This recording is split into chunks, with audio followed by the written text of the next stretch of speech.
Bom dia a todas, a todos. Bom dia, Dali, Geisa. Geisa foi a primeira a chegar hoje. Chegou super cedo hoje. Tudo bom, Diana? Tudo bom, Ednice? Que bom estar com vocês. Esse nosso último encontro do ano, né? Hoje a gente encerra o trabalho do ano. Então vamos falar do segundo capítulo desse livro fantástico que é o Plenitude. E o título do capítulo é Análise dos Sofrimentos, né? Então, como eu falei no primeiro encontro desse livro, esse livro é um apanhado, né? Então, a mentora, ela traz, o nome do livro é Plenitude, e ela traz, então, uma análise do sofrimento no olhar da filosofia budista, fazendo análises mais profundas e trazendo também ali o Ihai, trazendo ali também o olhar do espírito. Então, é um livro riquíssimo, é o terceiro livro da série, né? Então, estamos no terceiro trabalho aqui no Deus, Luz e Verdade com a análise dos livros, e vamos aprofundando, né? Então, nós vamos parar esse ano, hoje é a última aula desse ano, a gente dá um intervalo, mês de janeiro, e em fevereiro, bom dia, Helena. Em fevereiro, retornaremos no primeiro sábado de fevereiro, se não me engano, é dia 6 de fevereiro, continuando com esse livro e a turma que está estudando os conceitos, continuando também, que eles acabam hoje o módulo de sombra. E é isso, né? Esse ano tão atípico foi esse, o desafio de mantermos as nossas aulas, os nossos encontros por essa via, por essa ferramenta, e que durante tanto tempo talvez não tivéssemos a ideia de qual seria essa finalidade, agora, né, podemos ver que ela de fato pode diminuir as distâncias e manter, né, pôde manter durante esses 9 meses esse trabalho. Claro que próximo ano ainda voltaremos nesse modelo durante um tempo ainda, mas a nossa esperança é que entremos 2021 com uma boa expectativa, né? Sendo só aquele período de contando os meses ou os dias, quem sabe, para que possamos começar a voltar à nossa mobilidade com mais tranquilidade, com mais segurança também, né? Oi, Rosimar, tudo bom? Ai, que bom, gente, um casal mais encantador do mundo, gostei. Então, hoje vamos, como eu falei a vocês, né, analisar os sofrimentos. É tão importante e interessante também, né? Falamos do sofrimento, sabemos que o sofrimento tem a sua finalidade, a sua função. A mentora, em outras obras, ela faz uma análise também, né, do sofrimento por várias outras linhas da própria psicologia, mas é uma riqueza quando nós mergulhamos na filosofia budista, onde Buda, ele próprio, né, em um determinado momento, vai dizer que o trabalho dele, vamos dizer assim, eu não vou dizer missão, mas ele entendia isso como o que ele precisava fazer, era justamente educar e esclarecer sobre o sofrimento e como eliminar o sofrimento da nossa vida. É claro que quando a gente vai mergulhando, algumas traduções, inclusive, trazem que o termo, na verdade, melhor não seria o sofrimento, mas sim a insatisfação, né? Mas é algo que fica ali entre essas duas coisas. Então, por isso se usa a palavra sofrimento, porque abarca, né? Faz vamos dizer assim, consegue pegar mais conteúdos. Mas o que é importante é que hoje nós vamos passar essa parte da manhã. Esse capítulo é um capítulo um pouco mais extenso, então também, se não der tempo da gente estudar todo ele, não tem nenhum problema, a gente continua no nosso próximo encontro. A intenção principal é que a gente realmente possa mergulhar, fazer perguntas, né? Estar realmente ali entrando em contato com esse tema. Oi, Flávia. Então, para começar, não teria graça se não começássemos com uma pergunta, né? Então, a pergunta, eu acho que é um pouco óbvia diante desse tema que nós vamos falar hoje, né? É por que sofremos? Né? Exatamente, por que sofremos? Então, vamos tentar rapidamente pensar nisso aqui. Bem, por que sofremos, né? Aí a gente pode pensar assim, pela condição do nosso planeta, porque somos espíritos evoluídos, aí a gente vai. Mas a questão é, precisamos tentar, ou pelo menos é o que tentamos fazer. Né? Quando nós pensamos na ciência, pensamos nas ciências do comportamento, na neurociência, todos têm, de certa forma, uma busca, uma tentativa de compreender o porquê do sofrimento humano.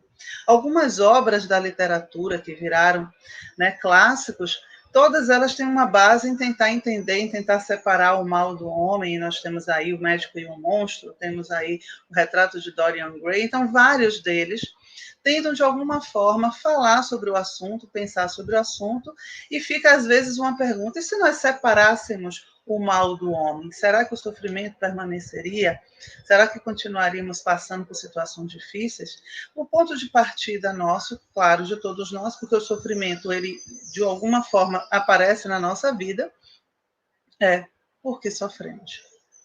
Né? Então, essa vai ser a pauta hoje, né, que nós vamos tentar compreender, vamos dizer dessa forma, né? Bem, segundo James Hollis, ele diz o seguinte: sem o sofrimento, que parece o requisito epifenomenal para o amadurecimento psicológico e espiritual, permaneceríamos inconscientes, infantis e dependentes. Bem, então James Hollis, em sua análise, ele é um junguiano, né, um psicólogo junguiano. Ele traz, então, algo que, de alguma forma, oi, bom dia, manhã, a gente já consegue perceber que, de fato, o sofrimento ele tem mesmo uma função, né? Então, dentro daquela nossa tentativa de compreender o porquê do sofrer, sabemos, no fundo, todos nós sabemos, oi, Cláudia, meu amor, é que o sofrimento tem sim uma finalidade e o sofrimento tem um papel na nossa vida. Então, James Hollis, ele vai e aprofunda mais e nos ajuda a entender algo que é muito importante, né? Sem o sofrimento, permaneceríamos inconscientes, infantis e dependentes. Então, automaticamente, isso nos traz uma certeza. Se a vida nos trouxesse apenas facilidades, muito provavelmente ficaríamos naquele estado, aquele estado lá do Jardim do Éden, presos no paraíso, acreditando que o mundo estaria a nosso dispor. Tudo bem que aparentemente algumas pessoas até parecem que pensam desta forma. Mas é importante entender que ele traz algo nessa análise também. Oi, Maria Giná. Ele traz algo também nessa análise. O que é que ele diz? Sem o sofrimento, vírgula, que parece um requisito epifenomenal para o amadurecimento psicológico e espiritual. Oi, Carlos, querido, tudo bom? Bem, o que é que ele quer dizer com isso? Bem, vamos dizer assim, talvez não seja tão difícil da gente compreender que sem o sofrimento no mundo, sem o sofrimento na nossa vida, sem essa passagem na nossa vida, estaríamos, ok, em um estado de infância, de inconsciência, de dependência, né? Como eu falei, o estado do Jardim do Éden. Mas o James Hollis diz o seguinte: olha, existe uma sequela, né? Qual é a sequela? Causa e efeito. Qual é o efeito? O efeito é essa condição de total não sei quem sou, dessa total forma imatura de perceber a vida. Bem, acima disso, que é isso que é vamos dizer assim, o epifenômeno, é algo que está acima do fenômeno, existe ali o sofrimento. Qual é o fenômeno causador disso, né? É uma imaturidade psicológica e espiritual. Então, em resumo, para a gente poder começar a mergulhar nessa filosofia, porque a gente não pode esquecer que estamos filosofando aqui junto com o que Buda nos apresentou. O sofrimento é a causa das causas, vamos dizer assim. Ele está ali como um fator, assim como a mente está, né? Que a gente fica assim, será que fica a mente? Então, o sofrimento está ali. Sem ele, não existiria o amadurecimento psicológico e espiritual. Sem amadurecimento psicológico e espiritual, o que nós teríamos era um estado de inconsciência, de infantilidade e de dependência. Bem, então é claro que nós podemos pensar que isso existe, que a gente vê isso realmente, né? Quando nós pensamos, mas me parece que isso ainda é muito presente na nossa coletividade, na nossa sociedade. Sim, exatamente porque existe uma imaturidade psicológica e espiritual. Então, parte dessa nossa resposta, né, do porquê sofremos, a gente encontra aqui quando pensamos, né, e percebemos que existe ali, então, ainda um estado de imaturidade psicológica, um estado de infância espiritual. E, por conta disso, precisa existir um epifenômeno, que é o sofrimento, para poder fazer com que as coisas se ajustem. Então, não é, querida, então não é um, um castigo de Deus, não é uma punição divina, entende? Na verdade, é uma consequência desse estado que nós ainda insistimos em permanecer. Então, a gente começa a mergulhar nesse segundo capítulo, analisando o sofrimento, compreendendo que realmente parte disso, eu diria talvez uma grande parte disso, seja decorrente da nossa imaturidade espiritual, da nossa imaturidade psicológica. Por conta disso, ainda mantemos o nosso ego nesse estado de dependência, de inconsciência, de infantilidade. O que realmente não é confortável, né? Quando a gente pensa nessa convivência coletiva, é muito difícil. Com certeza, Val, nosso sofrimento é também um professor, sem sombra de dúvidas, né? E a gente precisa realmente entender essa lição para que possamos, ao longo da nossa caminhada, nessa jornada, né, nessa encarnação e uma construção para a próxima, tentar diminuir o sofrimento ao máximo, né? Então, Joana de Ângeles, no segundo capítulo desse livro Plenitude, ela diz: Buda ensinava que a única função da vida é a luta pela vitória sobre o sofrimento.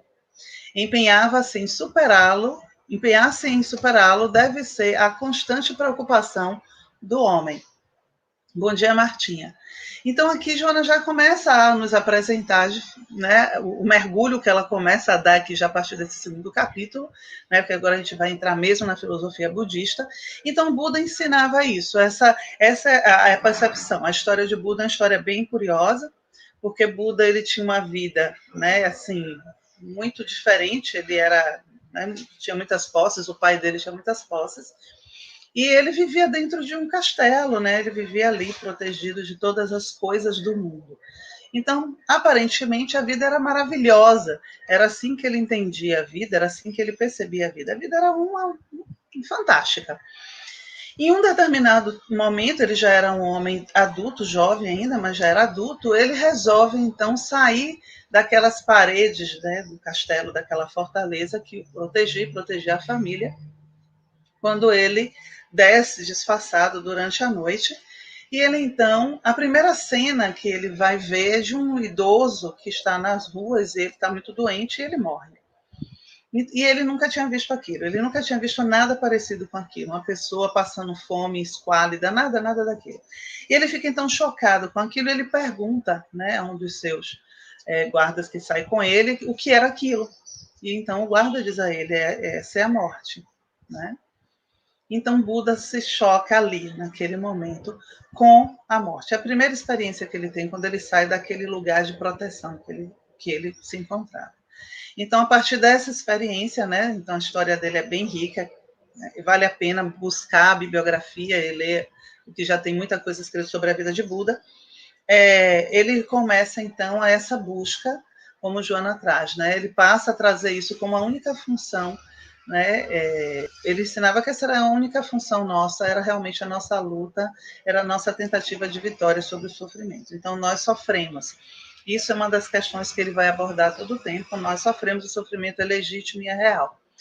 Né? Então, ele vai para o seu momento de iluminação ali, justamente a partir disso ele vai trazer o que a gente vai estar falando nesse livro a partir de agora. Então, é claro que isso pode bater um pouco, né, contrário a algumas filosofias, a filosofia cristã, apesar de que, quando a gente olha, né, no geral, percebemos que existe a fala sobre o sofrimento, ela acontece, vai aparecer em várias culturas, em várias filosofias, né? É bom, né, Francisco? Pois é. Em várias filosofias vai se falar do sofrimento, como eu falei no início, que é uma tentativa de compreensão disso. Platão falava, Sócrates falava, Então, isso é um estudo desde que o homem começa a pensar sobre si mesmo, é aquela sensação que nós sentimos e que realmente não se sabe explicar. E é isso que Buda tenta trazer para nós, é um ensinamento perfeito, maravilhoso. A mentora, quando escolheu fazer esse mergulho, realmente é muito bom para que a gente também possa se desvincular de algumas questões que ficam muito impregnadas, que vêm desde da Idade Média, né, de que o sofrimento também tem que ser imposto de alguma forma, e é sempre importante compreender que não é isso, né? E que se fala aqui de um sofrimento que é um professor, né, como a Valna trouxe. E aí, continuando com Joana, voltou-se então, Edídia, voltou-se então para a libertação dos homens e estabeleceu as 4 nobres verdades. Né? Então, Buda começa o seu estudo, o seu aprofundamento, e com isso ele vai estabelecer 4 nobres verdades. O sofrimento, suas origens, a cessação do sofrimento e os caminhos para a libertação do sofrimento. Né? É disso que o livro trata, é disso que nós vamos falar, né? Começando um pouco hoje e uma parte do próximo ano, 2021. Então, ele vai mergulhando nisso, ele vai aprofundando, ele percebe o sofrimento, ele passa, a partir daquela primeira experiência, a tentar investigar mais, a ter mais contato com as pessoas, e aí, no momento de iluminação, ele realmente traz, né, as 4 nobres verdades, o caminho óctuplo, e começa então a trazer toda essa filosofia que é milenar e que até hoje ela persiste, né? Então, vamos às 4 nobres verdades. Bem, como eu falei para vocês, Buda tem o seu momento de iluminação, e com isso ele vai trazer 4 nobres verdades. Nós vamos trabalhar essas 4 nobres verdades, trazendo um pouco do olhar budista, né? Na verdade, como Joana propõe, e intercalando também com a psicologia proposta pela mentora e também um pouco da análise junguiana. Então, quando nós pensamos nas 4 nobres verdades, de pronto chega a primeira. E na primeira nobre verdade, Buda diz o seguinte: todos os seres estão sujeitos ao sofrimento, né? Então, essa é a primeira percepção que ele tem, a primeira coisa que ele nos traz é: todos os seres estão sujeitos ao sofrimento. Por que Buda traz isso? Porque nós envelhecemos, porque nós adoecemos, porque a morte existe, porque existe uma grande insatisfação. Então, esse é um ponto importantíssimo dentro dessa análise dele, que ele já traz logo como a primeira nobre verdade, que é a compreensão de que o nosso sofrimento é decorrente dessa insatisfação. Por isso que, em algumas traduções, eles usam literalmente o termo insatisfação. Então, Buda, né, como a sua primeira experiência foi exatamente com a velhice e com a morte, a velhice e a morte é doença, na verdade, ele vai trazer isso como se fosse assim, olha, a primeira coisa, entenda, né? Todos estamos sujeitos ao sofrimento. Então, não tem, vamos dizer assim, não existe uma chance da gente pensar que alguém vai ser poupado desse sofrimento. Por quê? Porque nós somos humanos, porque nós vamos envelhecer, porque a velhice existe. A velhice traz com ela algumas questões. Existem as doenças, porque estamos em um corpo físico. Existe a morte, também porque estamos num corpo físico. E existe também as questões da vida que nos causam insatisfação. Então, tudo isso garante com toda certeza que nós passaremos pelo sofrimento. Mas qual é a diferença nesse processo? A diferença, claro, parte do indivíduo. Então, como cada um lida com isso e percebe isso, é o que vai fazer toda a diferença para transformarmos esse sofrimento em um professor que vai ajudar no nosso processo evolutivo.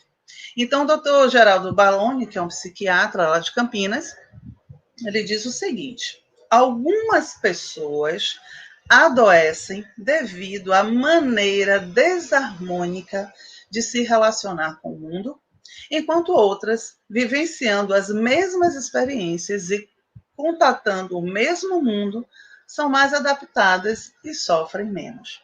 O que é que o doutor Geraldo Balloni nos traz aqui? Bem, se todos nós, primeira nobre verdade, se todos nós estamos sujeitos ao sofrimento, né? Então, todos nós vamos passar por ele de uma forma ou de outra.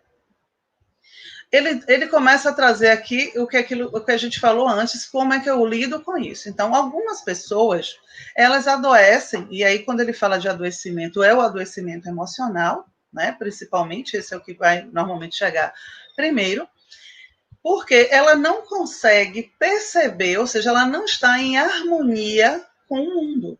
Ela não consegue se relacionar bem com esse mundo. Né? Enquanto outras pessoas, passando pelas mesmas questões, ela consegue passar melhor por aquilo e não adoece. Ou seja, ela está melhor adaptada.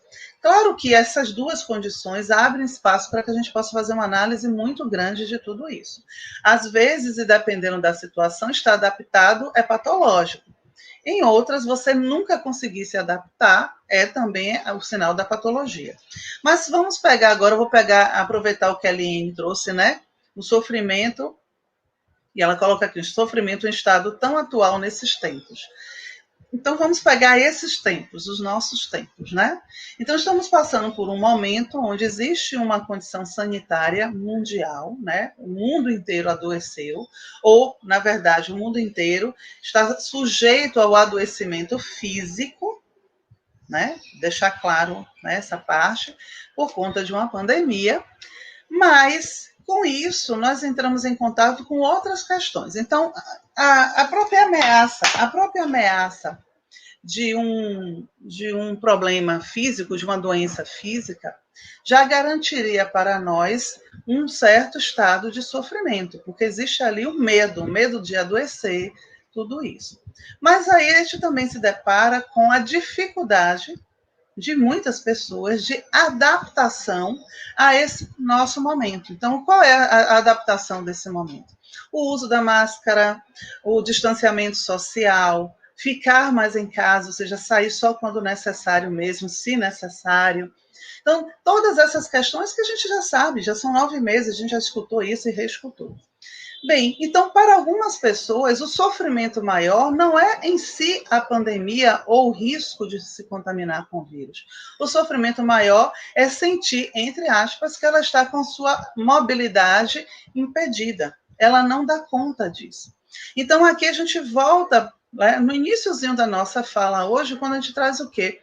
Por que o sofrimento existe? Ele é uma condição epifenomenal. Por quê? Porque existe uma imaturidade psicológica e espiritual. Né? Então, o que Balloni nos mostra aqui é exatamente que, em algumas situações, a incapacidade, ou seja, a maneira desarmônica que nós temos de nos relacionar com a realidade, com o mundo agora, no aqui e agora, faz com que a gente realmente também traga um sintoma de sofrimento além do sofrimento daquele momento. Em análise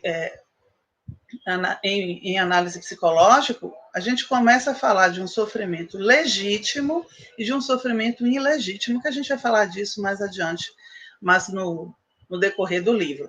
Né? Então, a gente começa, então, a perceber exatamente aqui isso, né? Ou seja, eu sofro por uma situação que é real, mas o sofrimento que eu sinto daquela situação é deslocado de alguma forma.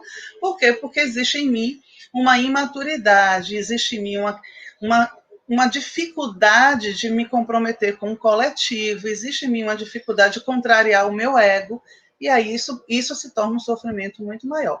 Então, muitas vezes, o que nós vamos perceber como sintoma em algumas pessoas é muito mais a inadequação e a inadaptação dela às situações da vida do que a doença propriamente dita. Então, elas, aparentemente, diante de uma situação, elas parecem que sofrem muito mais do que outras pessoas que conseguem se adaptar melhor e perceber, porque tem um grau de maturidade maior, que ali é uma condição daquele momento e que ela vai viver aquilo e aquilo passa e ela vai voltar a viver de uma forma, né, mais fluida e tranquila, né? Então isso, a pandemia nos ajuda muito a perceber isso, né? De alguma forma isso é muito, não vou dizer fácil, né?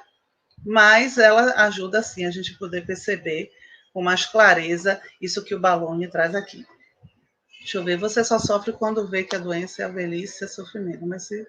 Ah, tá, vamos lá. Pois é, né, Dídia? Precisamos usar as máscaras, precisamos compreender a necessidade disso, principalmente agora com essa segunda onda, né, querida? Bem, aí vem a segunda nobre verdade. Bem, a primeira nobre verdade é todos nós sofremos. A segunda é o sofrimento surge de causas. Né? Aí a gente diz assim, isso é meio óbvio, né? Mas vamos lá. O que é que Buda diz? Olha, o sofrimento surge de causas. Quais são essas causas? O desejo, a cobiça, a raiva, a ignorância e alguns outros, né? Mas esses são os que eles destacam mais, né? Então, existem causas para o sofrimento. Então, o sofrimento não surge do nada, né? Então, ele vai trazer assim, olha, tem causas. Quais são as causas do desejo? Aí você começa a pensar assim, desejo. Ok. A questão é, o ego é desejante, né? O ego, ele está desejando o tempo todo.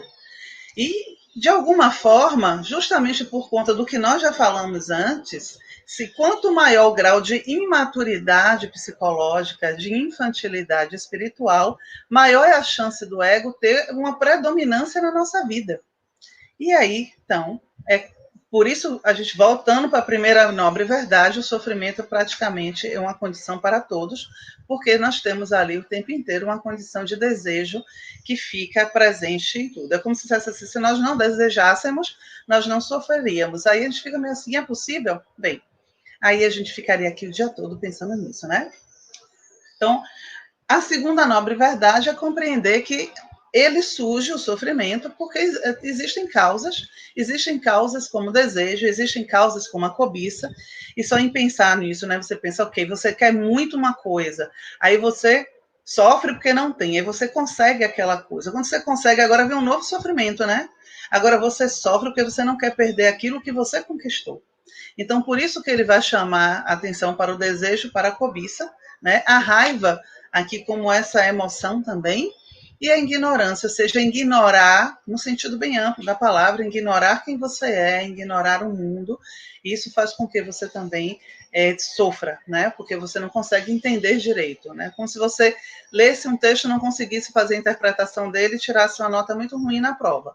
Então, isso tudo ele traz como a segunda nobre verdade. Entenda que o sofrimento ele vai acontecer, é uma condição, porque nós somos humanos. Entenda a segunda verdade é que o surgimento desse sofrimento é porque existem causas. Você deseja, você quer coisas, você cobiça, você tem raiva, você ignora algumas coisas, e isso também gera para você sofrimentos. Deixa eu ver aqui se tem alguma pergunta. É possível separar a dor do sofrimento? A gente vai falar disso, Aldo, mais lá na frente.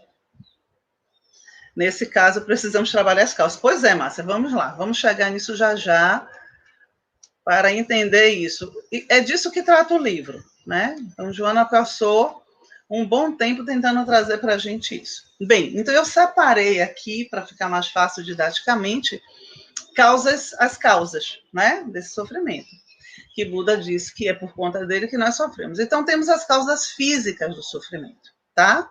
Então, vamos lá. Condição humana, né? Bem, nós somos humanos.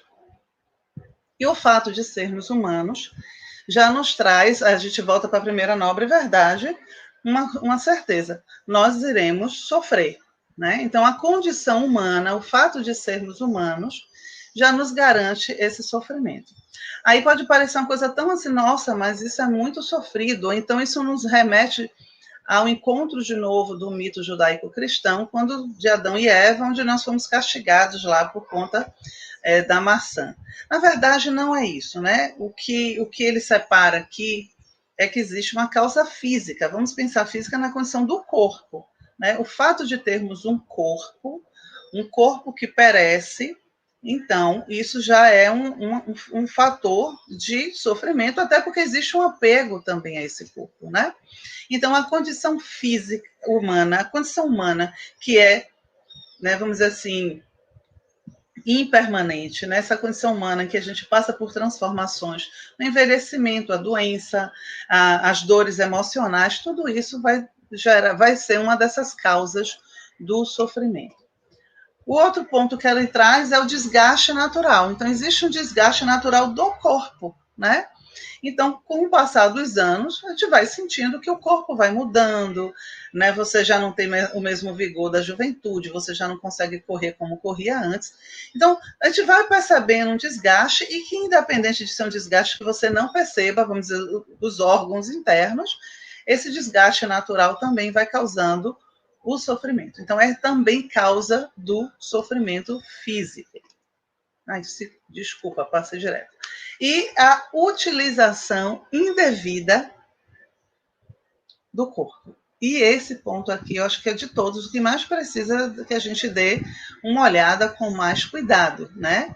Bem, a utilização indevida, né? É como se a gente não conseguisse fazer, ou seja, cuidar desse corpo conforme o manual de instrução. Então, nós vivemos uma vida, e é muito interessante isso, né? Porque assim, nós temos um certo grau de informação de algumas coisas, outras você não precisa nem ler em muitos lugares, porque você naturalmente percebe que aquilo não te faz bem, mas mesmo assim, nós utilizamos errado esse corpo, né? Então, além da condição humana, além do desgaste natural desse corpo, nós também antecipamos esse desgaste e antecipamos por muito o sofrimento, a dor, né, no caso a dor física, porque não sabemos utilizar o corpo como deveríamos utilizar. Então, existem as alimentações que são inadequadas, o alimento que está totalmente impregnado de agrotóxico, poluição, a poluição que a gente, né, não consegue perceber quando o ar está ou não, a não ser que seja muito gritante. Então, é poluição, é a própria radiação solar, porque aí a gente esquece, dá trabalho passar protetor solar, e aí esquece de passar o protetor solar, porque a gente vive correndo, porque a gente tem mais compromissos do que seria possível você fazer naquele determinado tempo, porque se dorme pouco, porque em alguns casos se bebe muito, se fuma. Então, assim, tem toda uma condição que a gente costuma chamar de aproveitar a vida, de curtir a vida, que também termina sendo responsável por essa, como causa, na verdade, né, termina sendo causa física do sofrimento, porque ali você cria um desgaste, gera uma doença e essa doença por si mesma ela vai te fazer sofrer. Quando não atinge o corpo físico, esse processo vai atingir o corpo emocional, ou seja, você vai adoecer psiquicamente, você vai ter um processo de depressão, de pânico, de ansiedade, que também causa sofrimento. Então, essas são as causas físicas que Buda apresenta e que a mentora vai separar também. Aqui a gente separou só para poder dar uma facilidade, facilitar mais a forma didática de apresentar.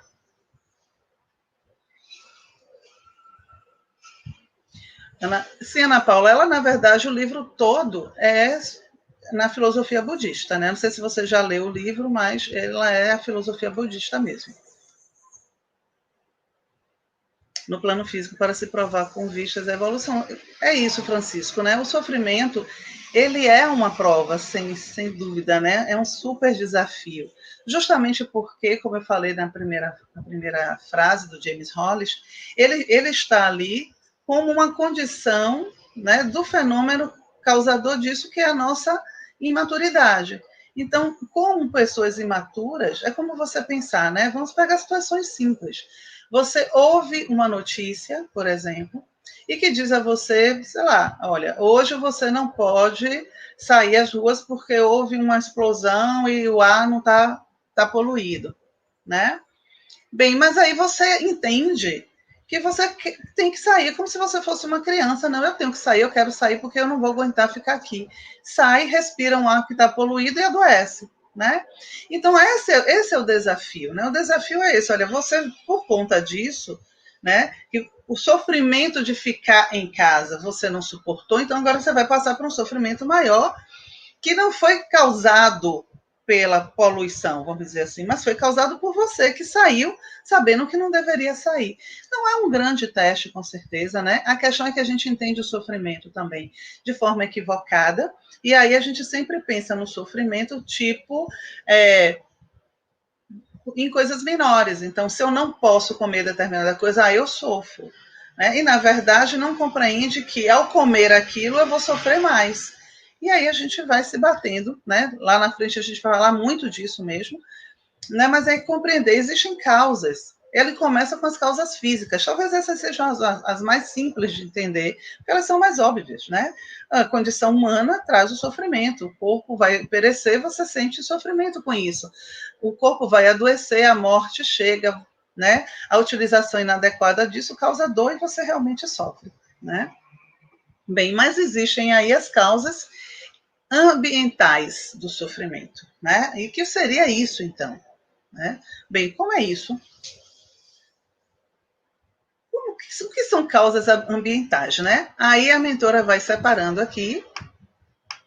Ok, então ela traz aqui a violência urbana, né? Bem, a violência urbana, nós moramos, vivemos em um país que isso é uma realidade, com certeza, né? Ela causa um sofrimento, causa, né? Ela causa um sofrimento para quem passa por ela, quem é vítima dessa violência. Ela causa um sofrimento a quem assiste isso e que é mais sensível, né? E ela deveria causar um outro sofrimento, né, se eu posso dizer assim, naquele momento em que nós paramos para pensar sobre isso, né? Então, a violência urbana é causa ambiental do sofrimento, entender violência no sentido amplo, não só a questão de um assalto, né, de um homicídio, mas de tudo isso que abarca, tudo aquilo que a gente pode entender como violência, né, o desrespeito, a intolerância, os preconceitos, tudo isso é violência, né, todas essas relações que são abusivas, tudo isso que termina tirando a gente do prumo, muitas vezes, né, tudo isso que está acontecendo. Então, assim, por exemplo, no nosso país agora, a gente vê isso de uma forma muito mais escancarada, talvez, né, seja essa palavra. Então, isso causa sofrimento. Isso tem um sofrimento que a nossa alma sente, né, nos dilacera isso nos machuca. Então, o ambiente também é causador de sofrimento. Então, a gente tem, assim, tem uma condição física, tem uma condição que está além de mim, que é aqui fora, que também pode trazer o sofrimento, seja ele um sofrimento físico também, caso eu seja machucada por alguma coisa, ou porque emocionalmente aquilo me abala tanto que me desestrutura também, né? Tem o estresse da vida moderna. Esse aqui então é um causador super, né, de sofrimento. E hoje, então, com a própria situação, o que é que nós temos como efeito, por exemplo? Um número imenso de pessoas tendo crises de pânico. Por quê? Porque está um momento muito estressante, né? Para algumas pessoas, então, que são mais ansiosas, que são mais controladoras, esse momento está terrível, porque ela não pode controlar a situação, né? Ela não pode dizer assim, chega, está na hora de acabar, não, não dá, né? Está totalmente fora do nosso controle. Então, o estresse da vida moderna, né? O excesso, a pressa, não se tem horário para nada, não se tem tempo para parar um pouco para pensar, para se escutar, para ouvir a alma, para ouvir o coração, não se dá prioridades ao que realmente é importante na vida, entramos nessa correria louca, né, nessa ânsia de atender vaidades, e aí a gente volta para a questão do ego, né, que é muito presente em tudo isso, justamente por conta dos desejos. Então a gente quer muito, muitas coisas, a gente deseja muito, muitas coisas, e que elas não são de fato importantes. O que é que vai acontecendo com esse processo? Aumenta o estresse, a gente não consegue dormir bem, está sempre acelerado, comendo, aí começa a comer inadequadamente, não tem tempo para absolutamente nada, o corpo não dá conta, perece e a gente cai ali no sofrimento físico. Então, você começa com sofrimento por conta desse ambiente e o sofrimento vai aparecer depois não, né? Aparece um sofrimento reforçado por conta dessa sua condição física, né? Então, a gente precisa, de fato, como alguém já colocou aí, que a gente vai ver isso na terceira e na quarta nobre verdade, é sanar essas causas, né? Se você não tem causa, você não tem o efeito, né? Então a questão passa aqui a ser algo muito interessante, porque nós vamos chegando à conclusão que está nas nossas mãos mudar tudo isso, né? Sempre, sempre esteve e realmente a gente precisa em algum momento dizer assim, olha, agora chega, deixa eu arrumar essa casa que ficou muito bagunçada para poder fazer uma escolha diferente, não só para mim, mas né, algo que possa atingir um coletivo. Deixa eu ver se tem alguma pergunta aqui. Fico me perguntando se esta série de Joana não foi escrita por ela como uma grande arma para suportarmos esse tempo, porque é interessante uma série. Na verdade, Didi, eu sempre falo isso, né? A mentora ela começou a escrever isso com uma antecedência muito grande. É muito curioso, porque realmente os livros são atemporais, então tem coisas que a gente lê que parece que assim era para esse dia, porque a notícia saiu ontem e hoje a gente está lendo sobre isso. Acredito sim, né, que esse olhar tão amplo da mentora tenha essa capacidade de compreender a partir dali, não como determinismo, mas que se a gente não enxergássemos o que estávamos fazendo, não nos comprometêssemos. E aí eu vou pegar o gancho para o começo da nossa fala, se não estivéssemos em uma condição ainda tão primária espiritualmente, tão imaturos psicologicamente, tudo isso poderia ser evitado. Então, como a gente realmente não percebeu, acho que ela deixa para nós, né, no seu amor imenso, um tratado, né, de autoconhecimento, tipo, olha, vamos começar a mexer com essas coisas todas, né? Vamos ler o máximo possível, vamos nos transformar justamente para poder evitar que algumas coisas muito difíceis para o humano, né, para todos nós, possa acontecer. Então, assim, um mergulho, né? Joana de Ângeles vai trazer isso, os estudiosos da mente humana, mas os pensadores muito antigos, né, muito antes mesmo de Cristo, todos eles já falavam, né? Sócrates dizia o quê? Uma vida que não é refletida não vale a pena ser vivida, né? Então isso é muito profundo quando a gente pensa que 470 mais ou menos anos antes de Cristo, Sócrates já trazia isso, escritos nas pirâmides do Egito, 2.000 anos, 4.000 anos, né, achados de muito antes de Cristo já traziam ali, né, recortes muito profundos da necessidade do homem de se conhecer. Então, eu diria que talvez estejamos muito atrasados nesse processo, né? A gente foi adiando, por conta disso, fomos impondo a nós condições que eu nem sei se de fato, né, seria pretensão minha tentar achar essa resposta, se isso era para ser dessa forma, né? Talvez nós tenhamos bagunçado tanto a coisa que não teve outro jeito, a forma de aprender vai ter que ser dessa maneira. Acho que o que a gente precisa entender é justamente isso, todo efeito tem uma causa, né? Seja esse o sofrimento, seja a dor, né? Então tudo tem uma causa. A gente precisa realmente voltar para a causa. Eu acho que essa é a beleza desse ensinamento do Buda, né? Porque ele vê isso, ele traz isso de uma forma muito bonita, né? A filosofia budista é muito bonita, né? E ele vai trazendo isso, e que se a gente toma isso como filosofia mesmo de vida, né? Uma forma da gente direcionar a nossa vida, pensar a nossa vida e enxergar o mundo, poderíamos fazer uma diferença enorme a partir da nossa própria vida, né? Assim, eu mudar, eu começar a enxergar que, assim, olha, eu preciso mesmo caminhar em direção ao amadurecimento psicológico, eu preciso aprender a fazer leituras da minha vida, fazer leituras do mundo, né? Então, acho que isso tudo iria ajudando muito a gente, né? Pois é, Helena, é verdade. Ok, tem algumas perguntas que aí eu não vou poder responder agora, porque senão eu vou adiantar o assunto, tá? Então, se eu não responder, é por isso, tá? Vamos lá. Humano para chegarmos a essas conclusões. Ok, então uma pergunta aqui. Bem, então as causas, voltando às causas ambientais do sofrimento, né? Então tem a violência urbana, o estresse da vida moderna, até aqui eu acho que nada que a gente não imaginasse que podia realmente causar sofrimento, né? E tem o ambiente familiar hostil. Então, quando ele vai aprofundando, quando Joana vai trazendo isso para a gente, ela sai da rua e vem para dentro de casa. Então, o ambiente familiar hostil também é causador de sofrimento, né? Aí aqui alguém fez uma pergunta se o sofrimento, né? Tem a questão do sofrimento também moral, psicológico, claro que sim, né? Quando a gente diz que há uma dificuldade de interpretação do mundo, né, desse mundo real que você vive, nós estamos falando aí também das questões morais. Se eu sou uma pessoa extremamente orgulhosa, eu faço leituras orgulhosas do mundo, né? Se eu sou uma pessoa extremamente invejosa, eu vou fazer leituras invejosas do mundo, e assim por diante. Então, por isso que todo o trabalho de autoconhecimento, ele consiste em um trabalho moral, né? Por quê? Porque eu tenho que ir o tempo inteiro olhar esse lugar que a gente chama de moral, né?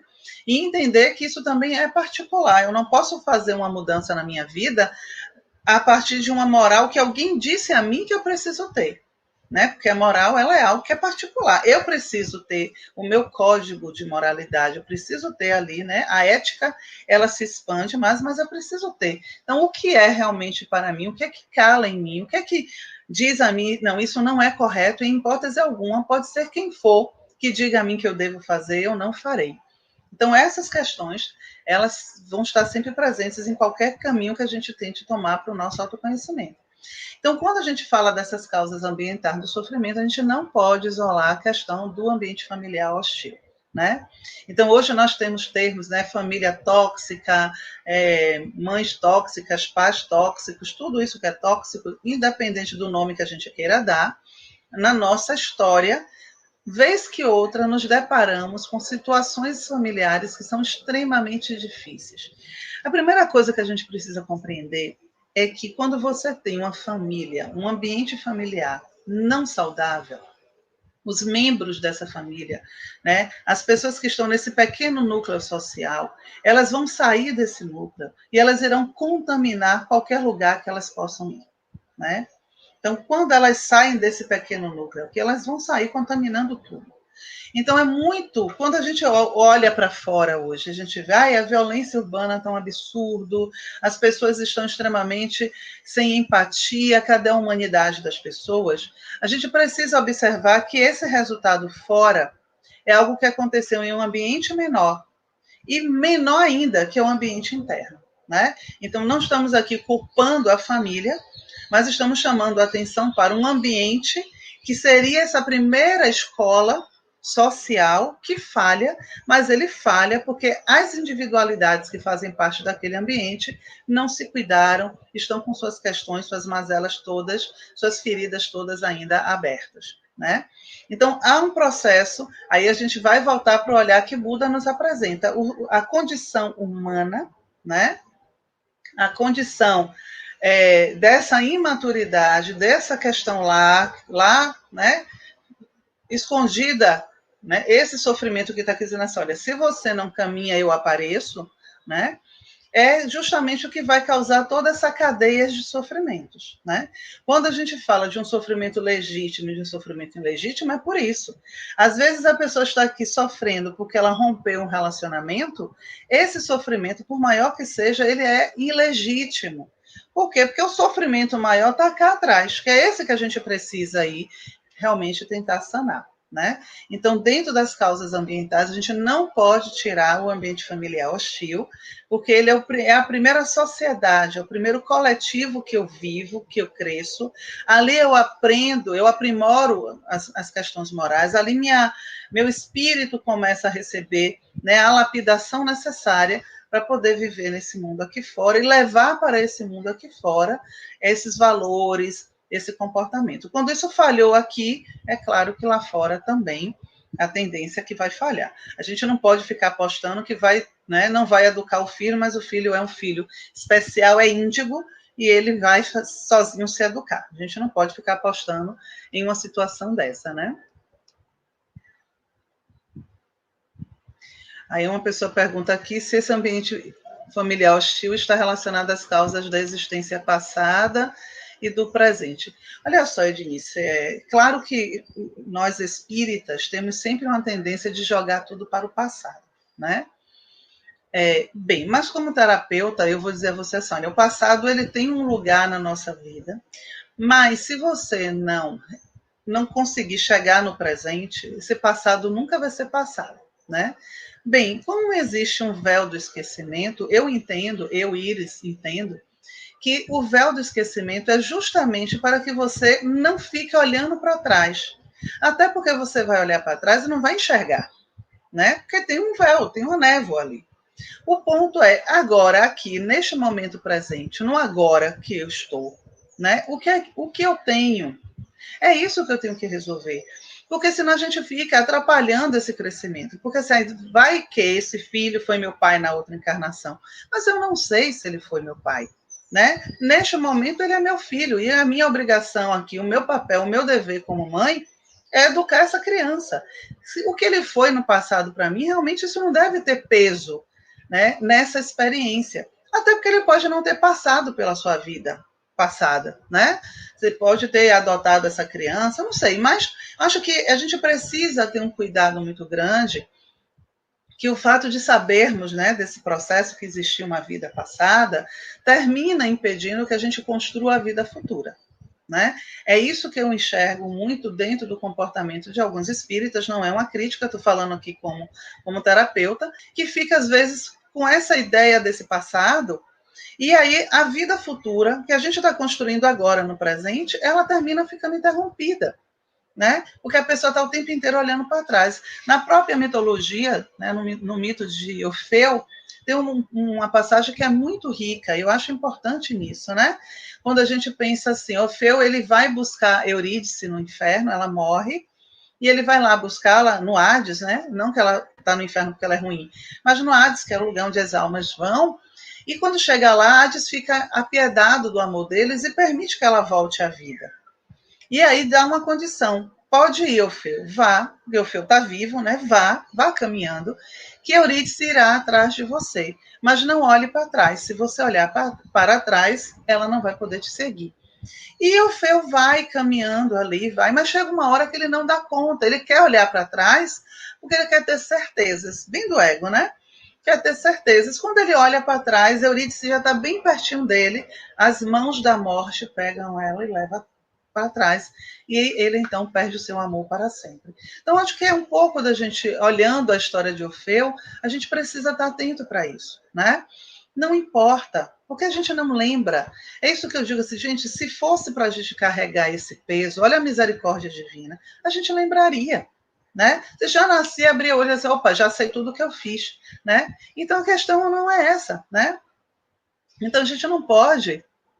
Exatamente, sabe? Boa lembrança, né? Que Chico já dizia isso mesmo. Essa vida já é muito difícil para a gente ficar olhando para trás. A gente tem que viver essa. A mentora coloca isso também em um dos nossos livros, né? No Espelhos da Alma, em uma das respostas que ela dá, ela vai colocar isso, a vida está acontecendo no presente, é ela que a gente tem que viver, é por ela que a gente tem que passar, porque, por exemplo, o sofrimento é uma escola, né? Ele traz ali um ensinamento.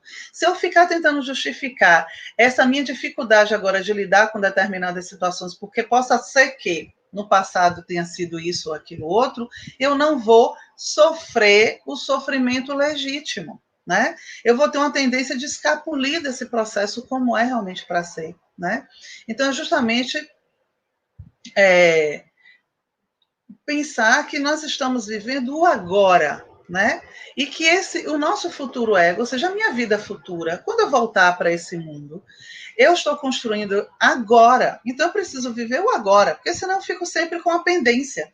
Né? Eu estava aqui hoje vivendo ontem. Quando eu chegar aqui amanhã, eu não posso viver o amanhã. Eu vou ter que estar reparando as coisas o tempo inteiro que eu deixei de viver, porque eu estava preocupada com o passado. Né? Pois é, né, Danisa? Não olhar para trás, a gente atrasa tudo, né? E isso, Digi, é bem por aí mesmo. Quando a gente joga para outra vida, a gente tira a nossa parcela. É bem isso mesmo. Porque aí a gente não lembra, né? Aí a gente não lembra, deixa para lá, né? Vamos continuar aqui nas nossas causas. Então, tá. Então, lembrando, causas físicas, causas ambientais do sofrimento. Causas psicológicas do sofrimento, porque já não basta, né, a física e ambiental, tem que ter a psicológica. Então, tem as causas também psicológicas do sofrimento. Deixa eu ver aqui. A Mônica trouxe, é tão difícil passar por qualquer sofrimento, mas com criança ainda acho pior. Estamos passando por um nesse momento, a criança passou do tempo de nascer, está no hospital há quase um mês. Ô, Mônica, mas vamos vibrar, né, e pedir que Deus dê o encaminhamento que for necessário, mas vibrar para isso, né? Pensar sempre que, assim, tem coisas que na vida que a gente realmente não controla. Eu diria que quase nada a gente controla, a gente só pensa que controla. É muito difícil mesmo a gente entender o porquê que uma criança passa, né, por sofrimentos, mas pensar também que, às vezes, Essas crianças naquele corpinho tão pequenininho ali, guardadinho, tem um espírito lutador e forte, né? Então é vibrar para que dê tudo certo. Cadê? Deixa eu ver se tem alguma pergunta. Não, ok. Vamos lá. Causas psicológicas do sofrimento. E aí? Quais serão essas causas, né? Aí a gente bota no plural porque fica assim, nossa, deve ser um monte de coisa, mas não é tão, não são tantas coisas, na verdade, a profundidade disso. Bem, então, o Aldo Carol Tenudo, em um livro Eros e Patos, né, que é Amor e Sofrimento, na verdade, Patos é sofrimento em grego, né? E o que é que ele diz? O sentimento de insatisfação, o sofrimento psíquico é uma queixa da alma, assim como os órgãos internos solicitam a nossa atenção mediante a dor física. Então, o que é que ele apresenta para nós, né? Que é interessante da gente repensar aqui na proposta do Aldo. O sentimento de insatisfação, o sofrimento psíquico é uma queixa da alma, assim como os órgãos internos solicitam a nossa atenção mediante a dor física. Como é que normalmente a gente vai procurar ver se tem alguma coisa errada? É quando chega a dor, né? Então, de repente, você começa a sentir uma dorzinha só naquele lugar, você faz, não, tem alguma coisa errada aqui, deixa eu ver o que é. Bem, então o que o Aldo traz, quando a gente fala do sofrimento, né, a causa do sofrimento sendo psíquica, é o sentimento de insatisfação. Pronto. Esse sentimento de insatisfação, né, é, na verdade, no olhar junguiano, o Aldo também era um psicólogo junguiano, é a queixa da nossa alma. Sabe quando você está comendo, quando você perde o paladar, né? Às vezes quando você tem febre, perde o paladar, né? Fica aquele paladar meio alterado. Não adianta, pode ser a comida mais colorida do mundo, mais bonita do mundo, você não sente o sabor. Então, a insatisfação é algo parecido com isso. A vida perde o seu sabor, perde o colorido. E isso, na verdade, não é que o mundo está todo errado. Na verdade, sou eu. A minha alma se queixa de que esta vida não está sendo satisfatória, que esta vida tem alguma coisa em desajuste com ela, que eu saí da rota, que eu saí do meu caminho. Esse é o tipo é a causa do sofrimento quando a gente fala de sofrimento psicológico. Então, uma pessoa entra num consultório terapêutico trazendo a queixa, trazendo um diagnóstico de depressão. O que é que a gente começa a encontrar ali junto com aquela pessoa que em algum momento a vida dela perdeu o sentido para ela, né? Ou talvez ela nunca tenha encontrado esse sentido. Foi vivendo lá o estresse da vida moderna, e aí ela não se deu conta de que tinha um momento que ela deveria ter parado e pensado se tudo aquilo ali era o que ela queria realmente para a vida dela, né? Então hoje nós temos, por exemplo, a ansiedade. A ansiedade é um grande mal na humanidade, né? É um problema muito sério. E quando você vai conversar com essa pessoa, muitas vezes ela está se escondendo de alguma coisa, ela está com muito medo que algo que já a machucou no passado, né, possa vir e machucá-la de novo. Por isso ela tem que se antecipar às coisas. Ela está sempre à frente, controlando tudo, botando tudo ali dentro do lugar, para que ela possa ter uma ideia, talvez, de que as coisas estão calmas.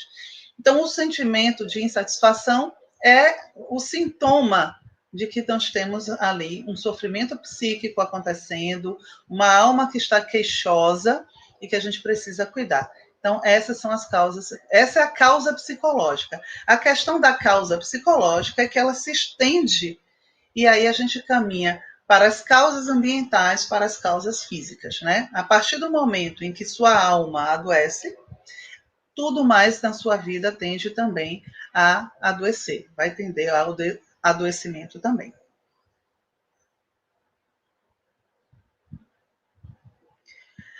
Vamos lá.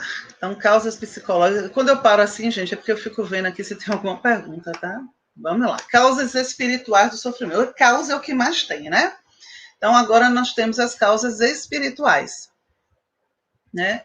Vamos ver consequências do passado. Bem, vamos lá, né? Eu falei há pouco da questão da outra vida. Bem, as causas espirituais do sofrimento. Eu sempre gosto de lembrar que várias linhas da filosofia, várias linhas, né, da psicologia, principalmente Jung, a psicologia transpessoal, vai usar o termo espiritual, alma, mas que a gente tem que saber fazer uma leitura de que não se está falando de espiritismo, mas sim no sentido da alma, do espírito, como a nossa essência principal, né, para que as pessoas não façam confusão. Bem, então as causas espirituais do sofrimento têm suas consequências do passado, né? Do passado de uma outra experiência, do passado do meu passado, né? Então, assim, eu fiz coisas ontem que eu não posso, eu plantei coisas ontem que eu não posso deixar de colher hoje, porque não tem jeito, plantou, colhe, né? Mas tem as causas sim do passado. Essas causas do passado, ou seja, consequências do nosso passado, a gente também precisa lembrar que o passado não incorpora ou não engloba só a mim, mas também o coletivo. Por isso que quando Jung vai estudar o coletivo, o inconsciente pessoal e o inconsciente coletivo, o que é que ele diz? Bem, o inconsciente coletivo guarda a memória, guarda a história da humanidade, né?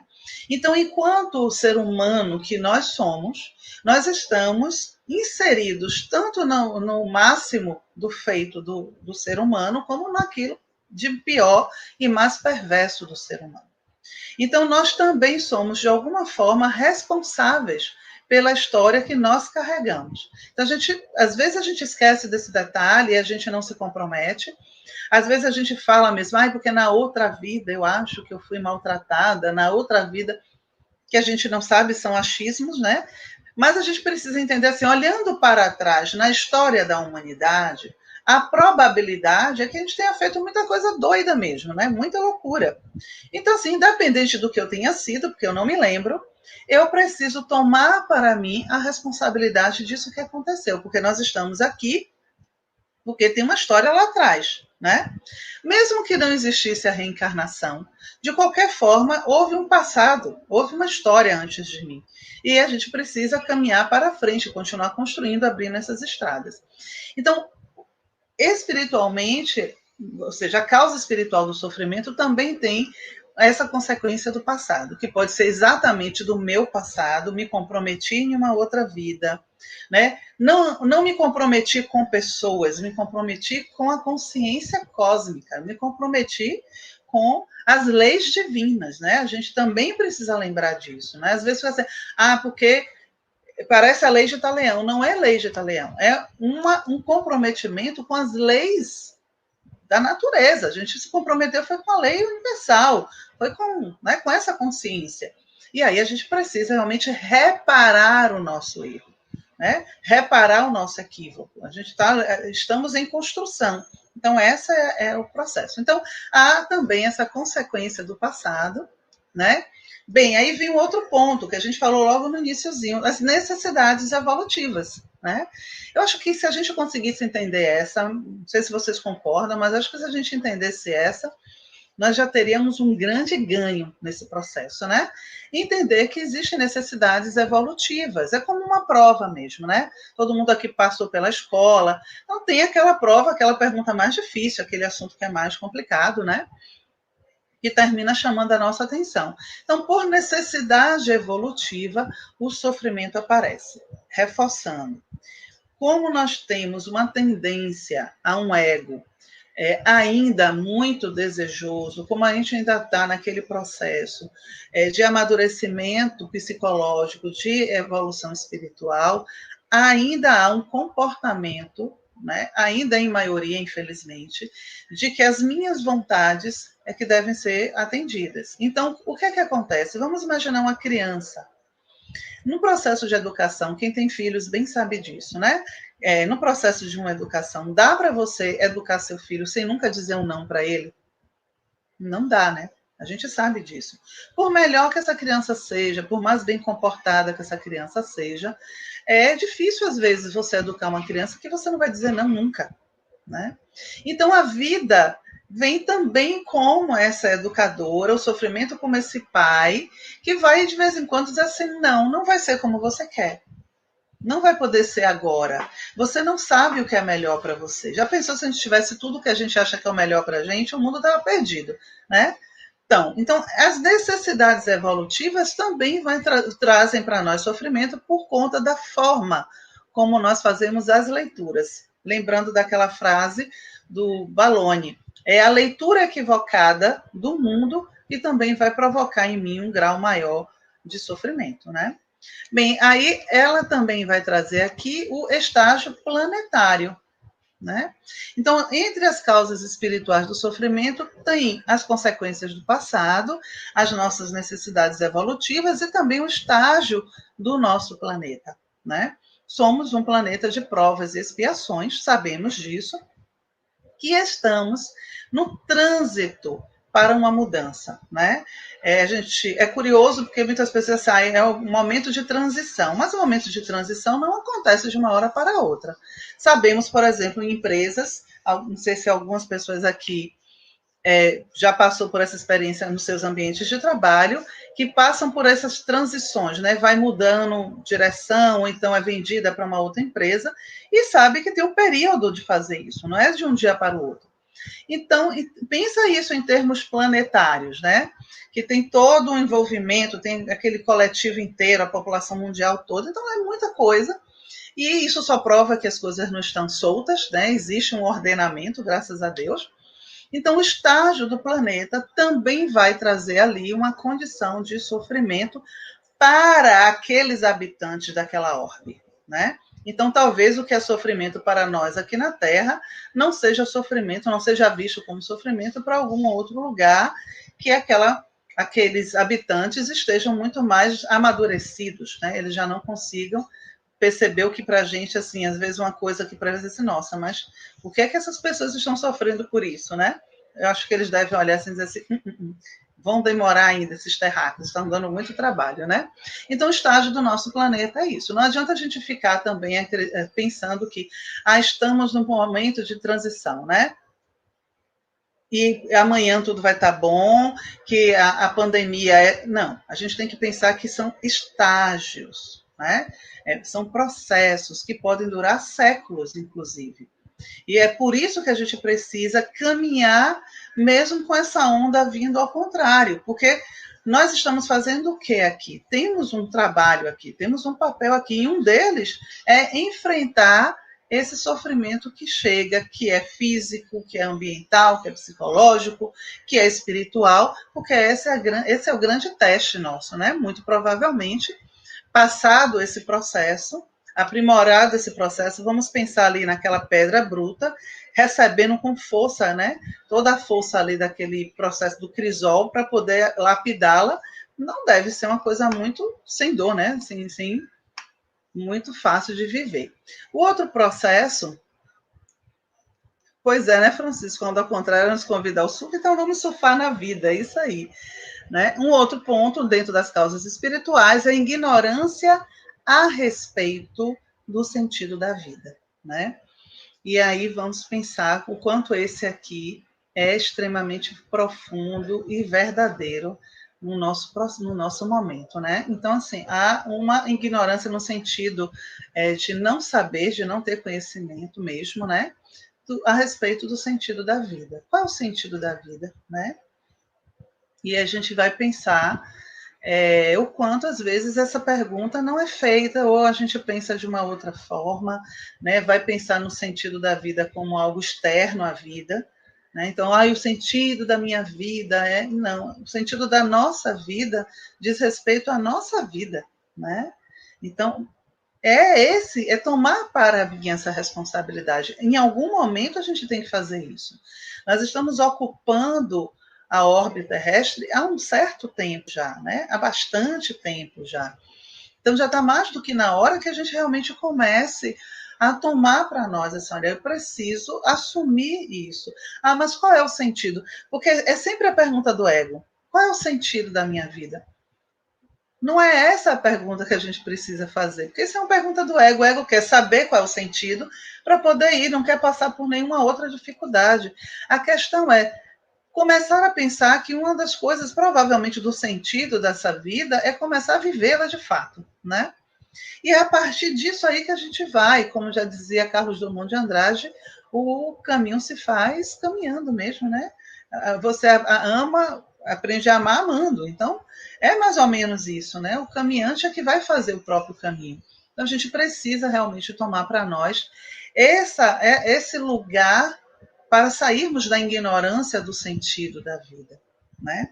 Se a gente pensar, por exemplo, que a órbita terrestre, né, esse planeta passou por um monte de intercorrências durante bilhões de anos, né? É muito tempo, não dá nem para a gente contar direito, porque tem a questão da velocidade da luz, então a gente se perde nessa conta, mas ele vai passar por um monte de intercorrências, né? Ele aquece, ele fica congelado durante o tempo, ele fica pegando fogo durante um tempo, e aí tem toda aquela ebulição, acontece tudo para chegar num ponto onde a vida humana surge aqui, né? Então vai começar os primeiros ensaios de vida até chegar à vida humana. Então, olha só que processo todo esse planeta passa para estarmos aqui hoje.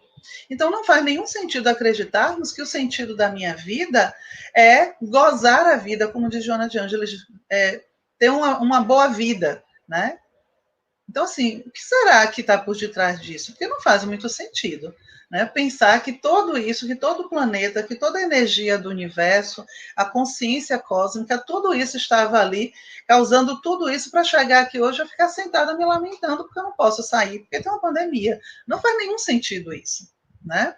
Então, a nossa parte dentro desse contexto, a gente está falhando muito, a gente está deixando de fazer. É isso que a gente chama de ampliação da consciência, né? Nos módulos anteriores, lá quando a gente vai lá de consciência, que Joana de Ângeles trabalha o nível de consciência de somos sem sonhos até o nível de consciência cósmica, pronto. É essa evolução que precisamos fazer, né? Esse chegar a um nível de consciência que eu perceba que eu faço parte desse contexto, que eu faço parte desse universo, que eu estou aqui e não estou aqui por uma falha, né, que aconteceu no sistema. Não, eu estou aqui porque eu sou parte desse sistema e tenho responsabilidade com ele, né? Tenho responsabilidade comigo, em primeiro lugar, tenho que dar conta da minha existência, mas eu tenho uma responsabilidade com a existência daqueles que eu sequer sei que existem, mas eu sei que eles estão por aqui, né? Então é preciso mesmo, né? Eu vou pegar emprestado aqui do que Didia trouxe, né? Olhar o sofrimento com olhar adulto, né, Didia? É olhar a vida com olhar adulto. Né? Quando eu era menino, eu fazia as coisas como menino, mas agora nós somos adultos e vamos viver essa vida como adultos. Esse é um ponto extremamente importante. Então, essas são as causas do sofrimento, né, que Joana apresenta, que Buda vai trazer para a gente, aí vai chegar a terceira nobre verdade. Pense que isso tudo aqui que eu falei foi só até a segunda nobre verdade, né? Aí chega a terceira nobre verdade, que é, ao eliminarmos as causas, o sofrimento é eliminado. Gente, pensa que negócio simples, né? Alguém até já tinha dito isso logo quando eu comecei a minha fala, e eu aqui falando, e agora a gente vai chegar nisso aqui super simples. Ou seja, tem uma causa, né? Então a gente vai e elimina a causa. Fácil, só que não, né? Pois é, então a terceira nobre verdade é essa. Entender que, primeiro, todos nós sofremos. Por quê? Porque a gente tem corpo, porque a gente existe a morte, existe a dor, existe a doença. Aí vem a segunda nobre verdade. Ó, existem causas, o sofrimento existe porque tem causas, a ignorância, os desejos, né? As insatisfações, isso tudo são causas. Aí vem a terceira nobre verdade. Bem, se você eliminar as causas, o sofrimento é eliminado. Bem simples. Eu não sei porque que a gente ainda não fez isso. Mas vamos lá entender isso. Bem, a via da dor, alguém já me perguntou aí da dor, a via da dor se torna, então, na forma interiorizada do sofrimento, a via da inteligência, da compreensão do mundo. Isso é lá no livro do Aldo Carotenuto, uma frase da Anatoly. Bem, ok. Nós temos causas, ou seja, existem situações, existem fatores que causam esse sofrimento, esses fatores estão todos ligados a mim, né? A gente percebeu isso. As causas físicas, ambientais, psicológicas e espirituais. Mas a terceira nobre verdade me diz o seguinte: olha, se você eliminar as causas, o sofrimento vai embora. Né? Bem, então vamos lá. existe um sintoma dentro do sofrimento, né? Que a gente pode chamar isso de dor. Alguém até perguntou se dava para separar. Bem, aí existe uma dor que é uma dor física, você toma uma pancada ali, machuca, dói, né? Se está com algum outro problema, sente a dor vem exatamente como um sinalizador de que tem algo ali que não está muito bem.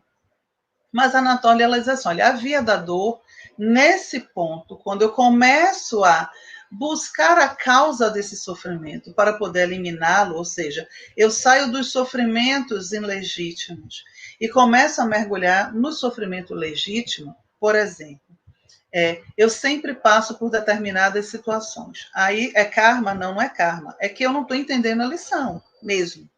Então eu preciso, assim, em vez de romper com as pessoas, em vez de pedir demissão, em vez de sair daquele ambiente, será que eu não preciso caminhar, olhar para dentro e perceber como ela traz aqui, na forma interiorizada, né? Olhar esse sofrimento dentro para perceber assim, o que essa situação diz respeito à minha história, né? Então, sei lá, tem uma situação que Francisco passa lá o tempo todo. A pergunta é o quê? Bem, o que que isso tem na minha história? Então eu tenho que reler meu livro, né? Eu tenho que reler minha história, porque muito provavelmente eu encontre lá a causa desta minha leitura equivocada aqui do mundo, né? Então, se eu sofri um abandono lá atrás, e isso marcou demais a minha alma, a minha forma de ser, eu vou vivendo a minha vida o tempo inteiro tentando o quê? Escapar do abandono. Só que aí a leitura que eu vou fazer é o quê? Que todos os meus amigos vão me abandonar, que nos meus relacionamentos isso vai acontecer o tempo todo. Então não adianta eu ficar evitando me relacionar, ou brigando com as pessoas, ou me apegando demais a elas, porque tudo isso gera um sofrimento. O caminho é o quê? Eu volto pela via, Natori chama da via da inteligência, né? Eu vou ressignificar aquilo e volto e vou dizer, nossa, mas lá atrás, né, quando, sei lá, os meus pais se separaram e meu pai viajou e levou um tempo fora, eu me senti abandonada. Foi ali que começou tudo. A gente trabalha a causa. Pronto, o sofrimento agora ele vai ser sanado. Ou seja, esse tipo de situação aqui que eu vivia nos meus relacionamentos, eles tendem a acabar. Por quê? Porque eu pude fazer uma nova compreensão do mundo, restabelecer novas relações, reconstruir um caminho que antes eu caminhava só pela via daquele sofrimento que era a dor do abandono. Né? Então, essa é uma forma, isso é o que a terceira nobre verdade nos traz. Elimine a causa que o sofrimento vai passar. O que é meio óbvio, né? Quando a gente fala assim, eu não gosto muito de usar a palavra óbvio, porque fica parecendo que a gente está diminuindo, mas é como se fosse assim, tá, ok, se algo te causou dor, você tira isso e a dor passa, né? Só que isso tem olhares que podem ser muito mais profundos, né? Muito mais profundos. E aí chega a quarta nobre verdade, e que Buda traz algo que é fantástico, que é justamente a prática. É como se fosse assim, vai que, não sei, né? Talvez alguém tenha perguntado assim para Buda. Ah, ele falou, a terceira nobre verdade é eliminar a causa do sofrimento. Aí parece que eu vejo assim, às vezes tem, né, no consultório isso acontece muito, né? E como é que faz? Né? Aí talvez ele tenha dito assim, bem, você vai ter que praticar um nobre caminho óctuplo, né? Que é compreender agora o sofrimento e suas causas. Então, assim, o sofrimento e suas causas serão eliminadas quando você pratica o nobre caminho óctuplo, que aí Joana de Ângeles traz aqui, a gente vai trabalhar belíssimamente nesse livro, porque a proposta, como ela desenvolve, é lindíssima, né? Então, a gente vai. A quarta nobre verdade está totalmente ligada à terceira nobre verdade, assim como a primeira está totalmente ligada à segunda. Então, a primeira nos diz que existe um sofrimento porque é uma condição humana. A segunda diz, vai falar de todas essas causas, que é muito humana. A terceira vai dizer a você assim: olha, se você eliminar as causas, você está livre do sofrimento. E a quarta diz assim: olha, pratique o caminho óptico, que aí você vai conseguir realmente eliminar as causas do sofrimento e vai ficar tudo bem. Então, esse é o processo que a gente vai caminhando. Eu acho que alguém falou isso, eu também concordo. Fica aparentemente mais leve enxergar o sofrimento, porque a gente vai, de fato, fazendo exercício de compreensão, né? Então, voltando para o Aldo, a experiência da dor só nos atinge quando estamos ativamente, deixa eu abrir para vocês, ativamente na existência.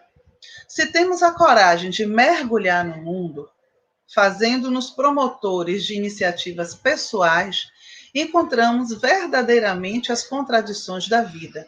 E justo na ação podemos compreender o caminho do conhecimento. Né? Que linda essa frase do Aldo, que proposta belíssima dentro dessa quarta nobre verdade, que é de fato fazer um caminho, né, percorrer um caminho que é o caminho do autoconhecimento, né, que é o que Joana propõe para a gente em toda a sua obra psicológica e principalmente nesse livro. Né? A experiência da dor só nos atinge quando estamos ativamente na existência. Isso aqui é um chamado, vamos dizer assim, para uma saída de uma ignorância ou de uma cegueira que é enorme, né? Nós temos essa compreensão de existe a dor, ela acontece, nós sentimos ela, sim, mas por quê? Porque nós estamos ativos na nossa existência. Né?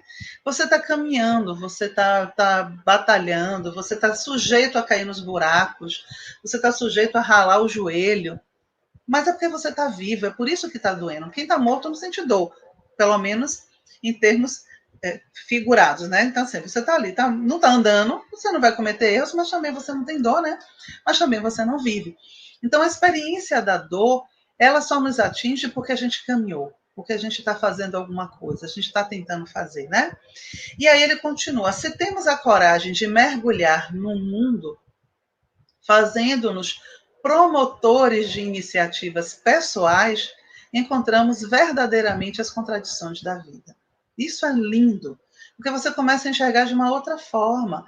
Se eu estou mergulhada nesse mundo, se eu estou disposta a viver esta vida, se eu estou aqui para crescer, para me tornar um ser humano melhor, para realmente fazer uma diferença na minha vida e na vida de outras pessoas, não tem outro jeito não, a gente vai se bater com as contradições da vida mesmo, com coisas que são absurdas, que são assustadoras, com coisas lindas também, que são essas contradições, a luz, a sombra, o preto, o branco, né, o bom, o ruim, o doce, o amargo, a gente vai se bater com isso. E é justamente isso que faz com que a nossa consciência vá se expandindo, que eu vou começando a perceber assim, não, isso aqui também não, mas se juntar esses dois talvez dê. E aí a gente vai expandindo a nossa consciência, né? E aí o Aldo continua. E justo na ação podemos empreender o caminho do conhecimento. Então, não há autoconhecimento, não há processo evolutivo na inação, na inércia. É preciso caminhar, é preciso andar. Como eu falei para vocês, tem uma resposta da mentora no livro Espelhos da Alma, que ela fala algo bem parecido com isso que o Aldo traz, né, quando ela vai dizer assim, olha, se você está na vida e uma situação chegou, você precisa passar por ela. Né? Essa coisa de que eu vou me comprometer, isso é relativo, porque se chegou, é para você passar, né? É para você crescer com ela, é para você atravessar esse caminho. Então a gente precisa sempre lembrar, nós estamos caminhando. Se a gente para, o processo para. Ninguém vai poder fazer esse processo por nós. E é por isso que a dor vai aparecer algumas vezes, né? Se a gente lembra das histórias de heróis, né? Eles não voltam lá lindos, limpos, sem uma gota, sem um arranhão, não, volta tudo que Deus me livre, né? É assim, a jornada da vida é uma jornada heróica. E se é uma jornada heróica, vamos voltar de vez em quando meio faltando algum pedacinho, com feridas, com dores, mas são essas cicatrizes que marcam que nós vivemos, né? São essas cicatrizes que nos dizem assim, olha, você caminhou, que bom que você caminhou, né? E isso é extremamente importante. Deixa eu ver aqui. Ana Paula coloca, Joana estaria nos chamando para pensar na coletividade? Com toda certeza, Ana Paula, sempre chamou. Ao lugar do coletivo nessas causas, só dói quando chegar aqui. Enquanto a morte está lá, minimizo. Seria isso? Ana, na verdade, a nossa doutrina, ela chama isso, né? Então, quando você junta a doutrina, na sua pureza da doutrina, quando você junta o que Joana nos apresenta, que é um tratado de psicologia sem sombra de dúvidas, né? Não sei se você já leu alguns outros livros dela, mas o livro anterior, que é O Homem Integral, que foi o último que nós estávamos estudando, é um chamado profundo, é um olhar social, é um livro que traz realmente um olhar social, né? Cada obra, ela dá um olhar mais diretivo, e o Homem Integral, ela traz muito de sociologia, muitos autores, né, muitos conteúdos de autores da área da sociologia, e o chamado é esse. O processo de individuação é isso, né? Você se torna um ser humano melhor para você e para a coletividade. Então, não existe pensar-se espírita, pensar-se, né, sentir essa doutrina que nós abraçamos, sem que o olhar por coletivo não seja um olhar real, né? Leon Denis tem obras fantásticas que ele vai falar disso, vai chamar, né, essa construção da doutrina ou do comportamento do espírita como um olhar também coletivo e social, porque senão tudo está fora do propósito. Então, claro que as causas do sofrimento, como a gente falou antes, né, nas causas tem, sim, esse coletivo vai fazer parte, que são as causas ambientais, né? Mas a gente não pode também culpar o fora por questões que são minhas, né? Agora, enquanto a dor está lá fora, a morte está lá fora, e não está comigo, eu minimizo, a gente está falando aqui, já estamos entrando na seara moral, né? Na condição de cada indivíduo. Então, se eu não consigo sentir, né, que o outro está passando por uma dor e que aquilo ali realmente deve estar insuportável para ele, mesmo que eu não a sinta, quem está com problema sou eu, né? Então, preciso de tratamento, inclusive psicológico, se não psiquiátrico, porque eu posso estar com embotamento afetivo. Então, a gente não pode se isentar de nenhum processo que esteja acontecendo comigo, com os meus e com o coletivo, porque somos, né, estamos aqui no mesmo momento. Então, não é à toa, não é por um acaso, né? Deixa eu ver aqui. Se tem mais alguma pergunta. É bom, né, Geisa? Apertar os parafusos de vez em quando. Então, pronto. Então, falei aqui do Aldo. Estava só olhando se tinha pergunta, mas porque vocês notam que eu disparo, começo a falar um negócio sério, né? Bem, e a gente vai entrar agora em um subtópico dentro desse capítulo, como eu falei a vocês. Se der tempo da gente fazer tudo, faz. Se não, não precisam sofrer com isso. A gente vai estar continuando nas outras aulas, tá? Na verdade, a gente não quer, a ideia nossa é que a gente possa beber o máximo da fonte desses livros que a Joana traz e desses ensinamentos, né? Então, isso é importante. Concordo, Vânia, com você em gênero, número e grau, exatamente. Não se chega à solução sem o exercício da ação. Adorei essa frase, viu? Me permita usar de vez em quando. A sua é a do Francisco. Adorei a comparação que o Francisco fez do surfista como o espírito e a prancha como o corpo. Gostei muito dessa analogia, bem interessante.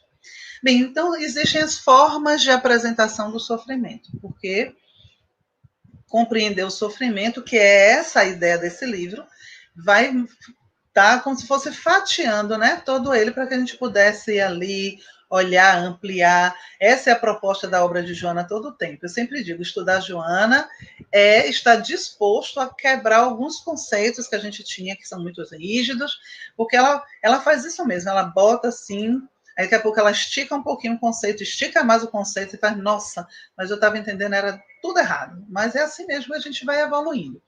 Então, aqui ela vai trazer para nós as formas de apresentação do sofrimento. Como o sofrimento se apresenta na nossa vida? Qual é a parte muito importante disso? Ajuda a gente a identificar, né? Então, a gente vai identificando esse sofrimento, a gente vai entendendo e percebendo assim, ok, já sei, isso que eu estou sentindo aqui é exatamente aquilo que está lá no livro de Joana. Bem, então ela diz assim, olha, segundo as suas reflexões, as reflexões de Buda, né? O sofrimento se apresenta sobre 3 formas diferentes. O sofrimento do sofrimento, o sofrimento da impermanência e o sofrimento resultante dos condicionamentos. Então, Buda trazia 3 formas de apresentação do sofrimento. A primeira delas é o sofrimento do sofrimento. O sofrimento do sofrimento é resultado das aflições que ele mesmo proporciona. Pense. Com certeza, Lúcia, é exatamente isso. Então, o sofrimento do sofrimento. Aí Joana diz assim, olha, o sofrimento do sofrimento é resultado das aflições que ele mesmo proporciona. Como é que a gente pode simplificar isso, se isso é possível? A gente sofre, né? Nós sofremos porque sofremos. Não sei se deixou melhor, se ajudei. Ou seja, o fato de existir o sofrimento nos faz sofrer. né? Então, isso é algo bem interessante dentro dessa forma de apresentação do sofrimento. Quem já teve pânico, por exemplo, sabe que as crises de pânico têm uma relação direta com o medo, né? Então, só o fato da pessoa saber que ela pode ter medo de novo faz com que ela tenha medo e a crise se estabeleça. É algo bem parecido. Então, existe o sofrimento do sofrimento, porque a própria aflição gerada pelo sofrimento gera sofrimento, né? Então, vamos lá, vamos pensando nisso aqui. A dor, deixa eu aumentar para vocês poderem ler. A dor macera os sentimentos, desencoraja as estruturas psicológicas frágeis, infelicita, leva a conclusões falsas e estimula os estados de exaltação emocional ou de depressão, conforme a estrutura íntima de cada vítima, né? Bem, o que é que Joana apresenta aqui para nós dentro do sofrimento, ou seja, o próprio ato de sofrer já gera em mim um sofrimento, porque o sofrimento tem consequências, ele tem situações. Então, a dor, ela destrói os nossos sentimentos, né? Então, assim, quando uma pessoa, vamos pensar na dor física. Então, uma pessoa que passa um longo período com dor física, emocionalmente ela vai ficando muito abalada, né? Então, não são raras as vezes, praticamente sempre, alguém que sofre um período prolongado com dor, ou tem uma dor que a gente já chama de dor crônica, ela vai precisar de medicações tipo antidepressivos, estabilizadores de humor, justamente porque os médicos sabem que suportar um período tão longo de dor vai mexer demais com o psicológico daquela pessoa. Então, o que que Joana diz assim? Ela vai macerando os sentimentos. Então, às vezes, a pessoa está com péssimo humor, ela tá sem esperanças, a frustração é difícil, o ego não lida muito bem com a frustração. Então, se você vai passando por uma série de frustrações, tudo isso vai mexendo demais com você. Então, o sofrimento de ter se frustrado traz suas sequelas. E você sofre em cima dessas sequelas, né? Então, é isso que é o sofrimento do sofrimento. Então, Joana diz isso. A dor macera os sentimentos, desencoraja as estruturas psicológicas, né, que já estão frágeis ou já são frágeis. Aí a gente lembra de novo de Baloni quando ele diz assim: a leitura equivocada do mundo vai gerar em algumas pessoas uma dor maior, um sofrimento maior. Então aí a gente começa a pensar que de fato tem a questão da imaturidade psicológica que vai ser a grande responsável pela minha percepção de vida, pela percepção do mundo, sempre vai estar ali, ou seja, o espírito que somos é sempre o responsável por tudo. Né? Joana lembra isso todo o tempo, e isso é importante ser lembrado mesmo, para que a gente não fique colocando as coisas lá fora. A culpa em tudo, na verdade, sou eu. Então, assim, se eu não estou conseguindo fazer uma leitura direito, vamos aprender a ler para poder diminuir essas questões todas, né? Lembrando sempre, se você elimina a causa, você se livra do efeito, que é o sofrimento aqui. Então, ela vai dizendo isso, né? Essa estrutura psicológica frágil infelicita a pessoa, levando o quê? A conclusões falsas. Como eu estou abalada pelo sofrimento, eu faço uma leitura equivocada do que está acontecendo, e aí eu aumento o meu sofrimento. Então, vira aquele ciclo de sofrimento, né? O tempo inteiro ele vai se agravando, porque eu estou ali um sofrimento alimentando uma outra situação que também vai me trazendo sofrimento.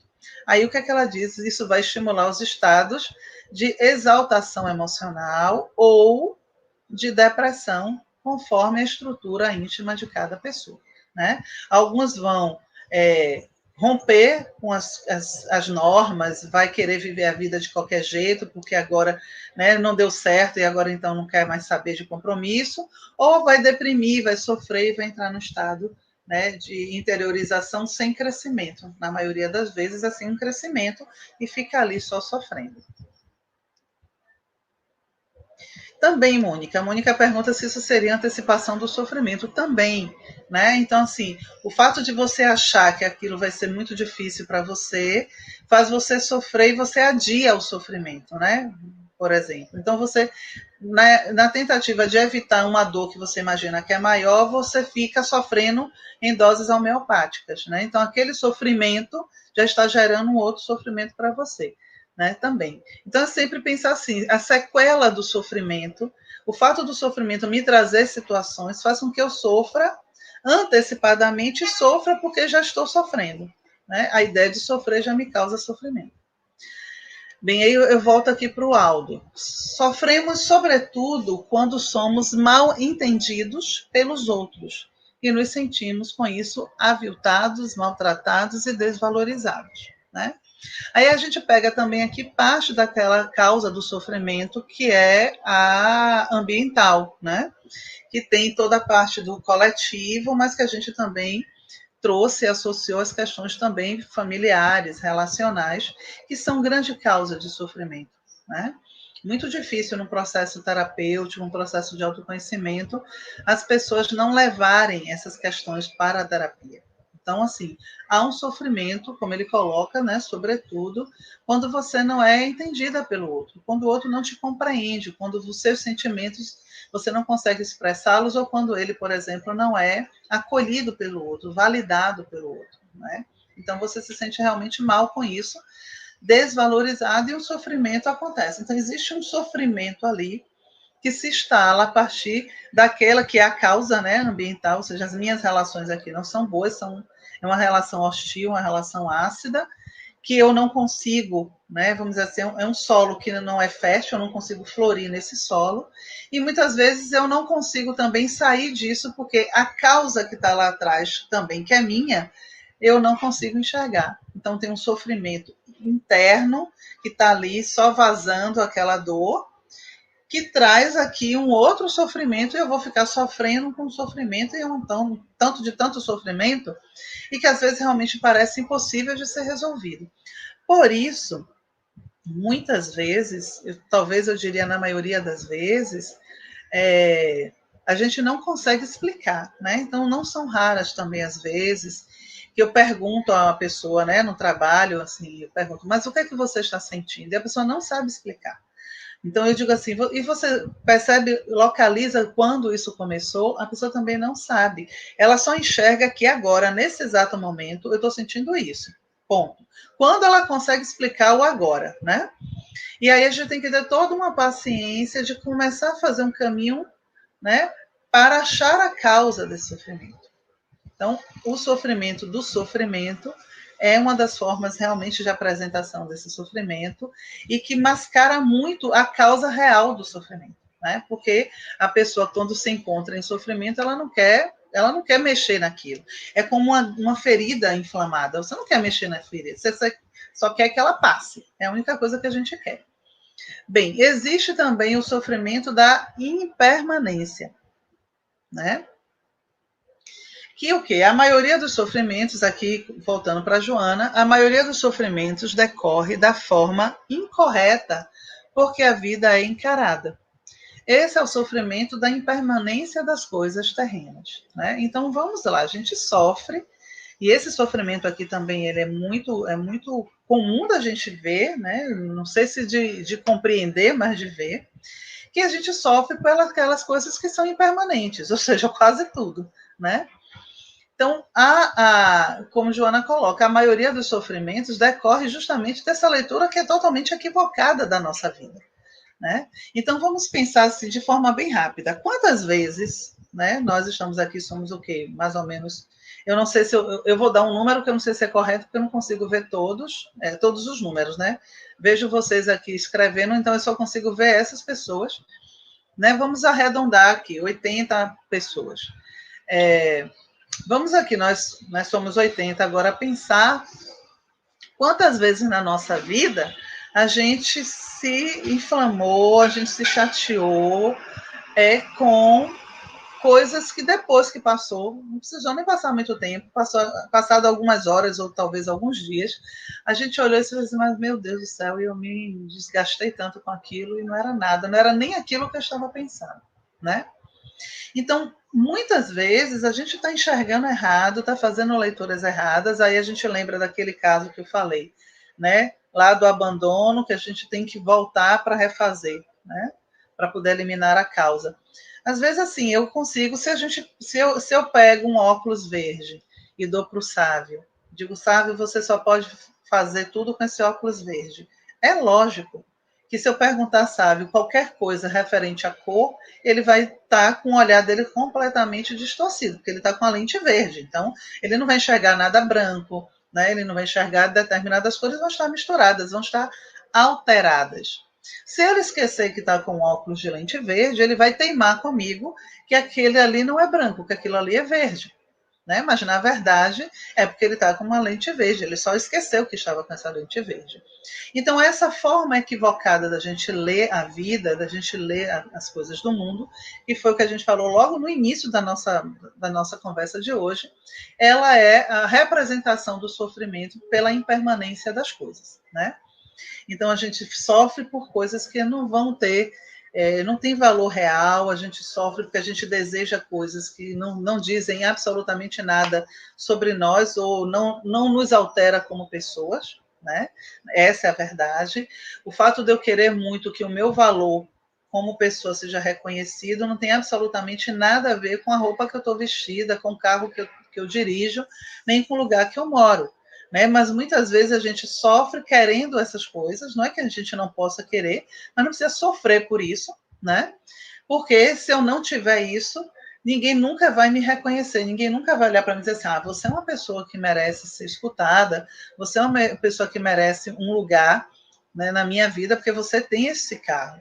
Apesar de que a vida que nós vivemos, né? Aí a gente volta para as causas ambientais, esse mundo moderno, o estresse da vida moderna, também, de alguma forma, impõe isso, e se eu estou num nível ainda de muita imaturidade psicológica, eu vou entrar nesse processo acreditando sim que o meu valor vai estar nas coisas que eu mostro e não em quem eu sou de verdade. Então, existe aí o sofrimento da impermanência das coisas, é um sofrimento legítimo. O próprio Evangelho cita isso, né? Em passagens dele, Jesus vai falar disso, né? Que você não precisa ficar angustiado com o dia de amanhã, né? Olhai os lírios no campo, olhar as aves do céu, e a gente não entendeu absolutamente nada, né? E vamos continuando por aí. Pois é, né, Danisa? Exato. O piloto automático vai entrando e nem se dá conta. E aí, quando percebe, já está num vazio existencial imenso, né? Sim, ansiedade também, com certeza. Então, há aquisições, continuando com Joana, falando da impermanência, né? Há aquisições que geram prazer em um momento para logo se transformarem em dores acerbas. E o responsável por esse resultado é a ilusão. É fantástico a análise, né? É uma frase curta, um parágrafo curto, mas profundo.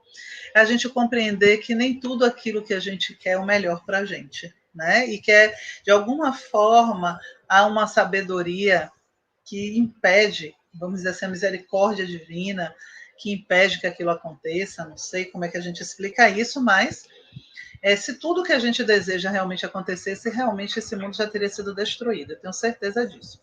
Então é isso que ela chama, né? Há aquisições que geram prazer em um momento, mas logo depois aquilo vira dor, vai virar uma dor enorme, e aí vem o sofrimento de novo, né?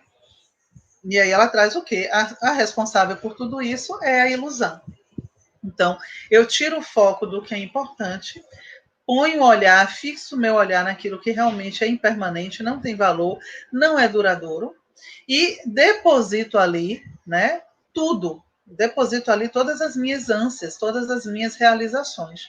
E isso vale para tudo, né? Assim, relacionamentos, posses, saberes, tudo isso. Então, a única coisa que é real é aquilo que está em nós, aquilo que eu construo internamente, aquilo que é possível de me transformar, não é passível de me transformar. Tudo aquilo que eu começo a elaborar dentro de mim e faz com que eu me torne uma pessoa melhor.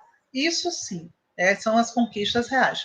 Todo o resto é impermanente, inclusive o próprio corpo, né? Tudo muda todo o tempo, não somos mais as mesmas pessoas que começamos aqui às 8h30 da manhã. Então, o sofrimento da impermanência é justamente porque nós temos apegos, porque nós temos desejos, segundo a nobre verdade. Bem, tá? E há o sofrimento dos condicionamentos. Né? Então, são as três formas de apresentação do sofrimento. O sofrimento do sofrimento, o sofrimento da impermanência e o sofrimento dos condicionamentos. Aí o que é que Joana nos diz? O sofrimento resultante do condicionamento abarca a educação incorreta, a convivência social pouco saudável, que propiciam agregados físicos e mentais contaminados, né? É aqui que a gente começa a entrar também na causa social, quando ela vai falar quando ele traz a questão da família, né? Então, o sofrimento do condicionamento, ele é bem interessante da gente pensar também nele, né? O quanto as nossas crenças fazem com que a gente sofra, o quanto as nossas ideias rígidas trazem sofrimento para nós, o quanto uma educação incorreta é causadora de sofrimento. Aí a gente caminha dentro ainda da causa ambiental do sofrimento, quando a gente vê a violência urbana, quando a gente vê toda essa condição desse coletivo, que, como eu falei antes, tem uma causa lá atrás, que são esses condicionamentos.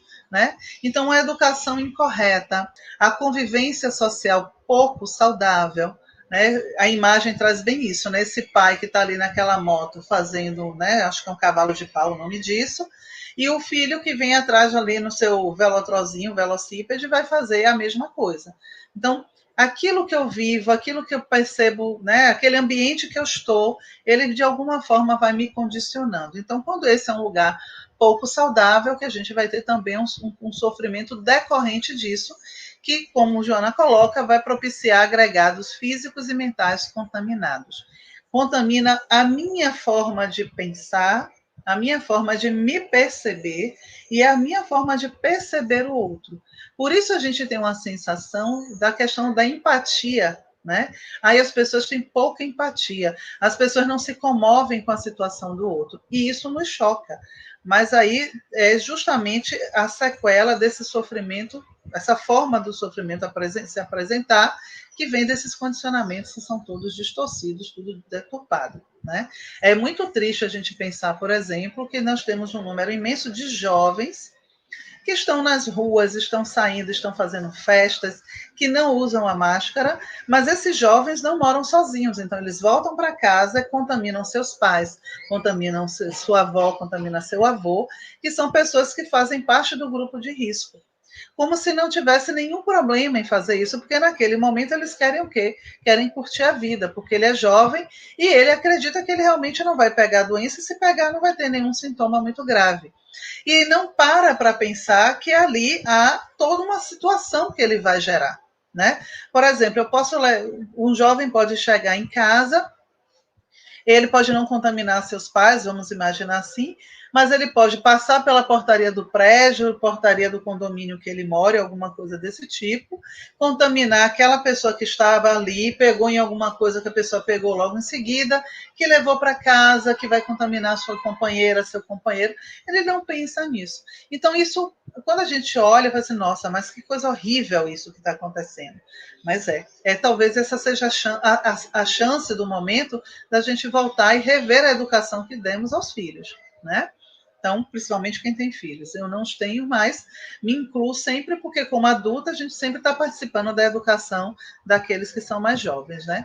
Então é isso que Joana vai chamando a atenção. Esse sofrimento ele é resultante desses condicionamentos, que está dentro disso essa educação equivocada e uma convivência social que não é saudável, né? Então vamos lá. Então, sofrimento, essa forma de apresentação, sofrimento dos condicionamentos. Bem, as escalas de valores para muitos indivíduos apresenta-se invertida, tendo por base o imediato, o arriscado, o vulgar e o promíscuo, o poder transitório, a força como relevantes para a vida. Né? Então, aqui, praticamente, eu não tenho que explicar com essa... Pois é, Vânia, é muito atual mesmo a análise, né? Então, assim, o que Joana traz aqui é o que nós estamos vivendo no momento presente, né? Uma escala de valor completamente equivocada. A gente já falava disso há muito tempo atrás, a gente só não sabia que ia ver isso dessa forma, desse tamanho, né?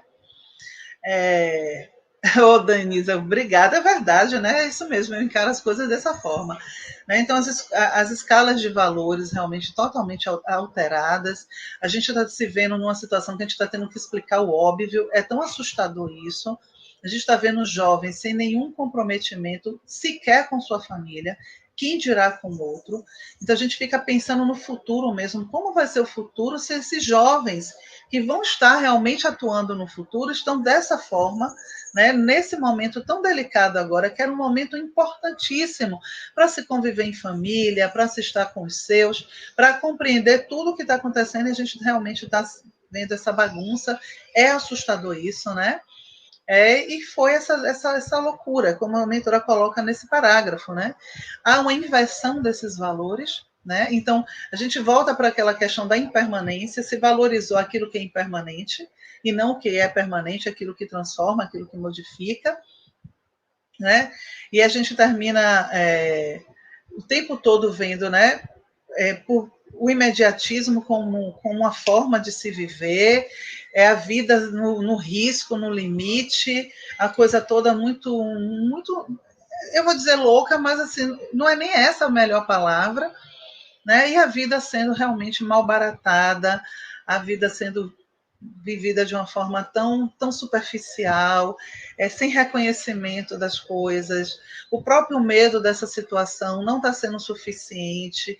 A gente termina vendo que, infelizmente, a nossa separação do próprio instinto de sobrevivência foi algo que não foi o suficiente, né? Assim, quando se separou dos seus instintos naturais, o homem se desumanizou. Então, mais do que nunca, a gente realmente precisa, né, voltar a esse contato, voltar ao contato com quem somos de verdade, para que a gente possa mudar o rumo dessas coisas todas que estão acontecendo. E aí tem uma frase de Joana nesse livro, eu falei há pouco, e essa frase é muito forte, muito importante, dentro dessa análise, né, do que vem a ser a forma de apresentação dos sofrimentos, dentro do que a gente pôde apresentar aqui desse segundo capítulo, quando ela diz o quê?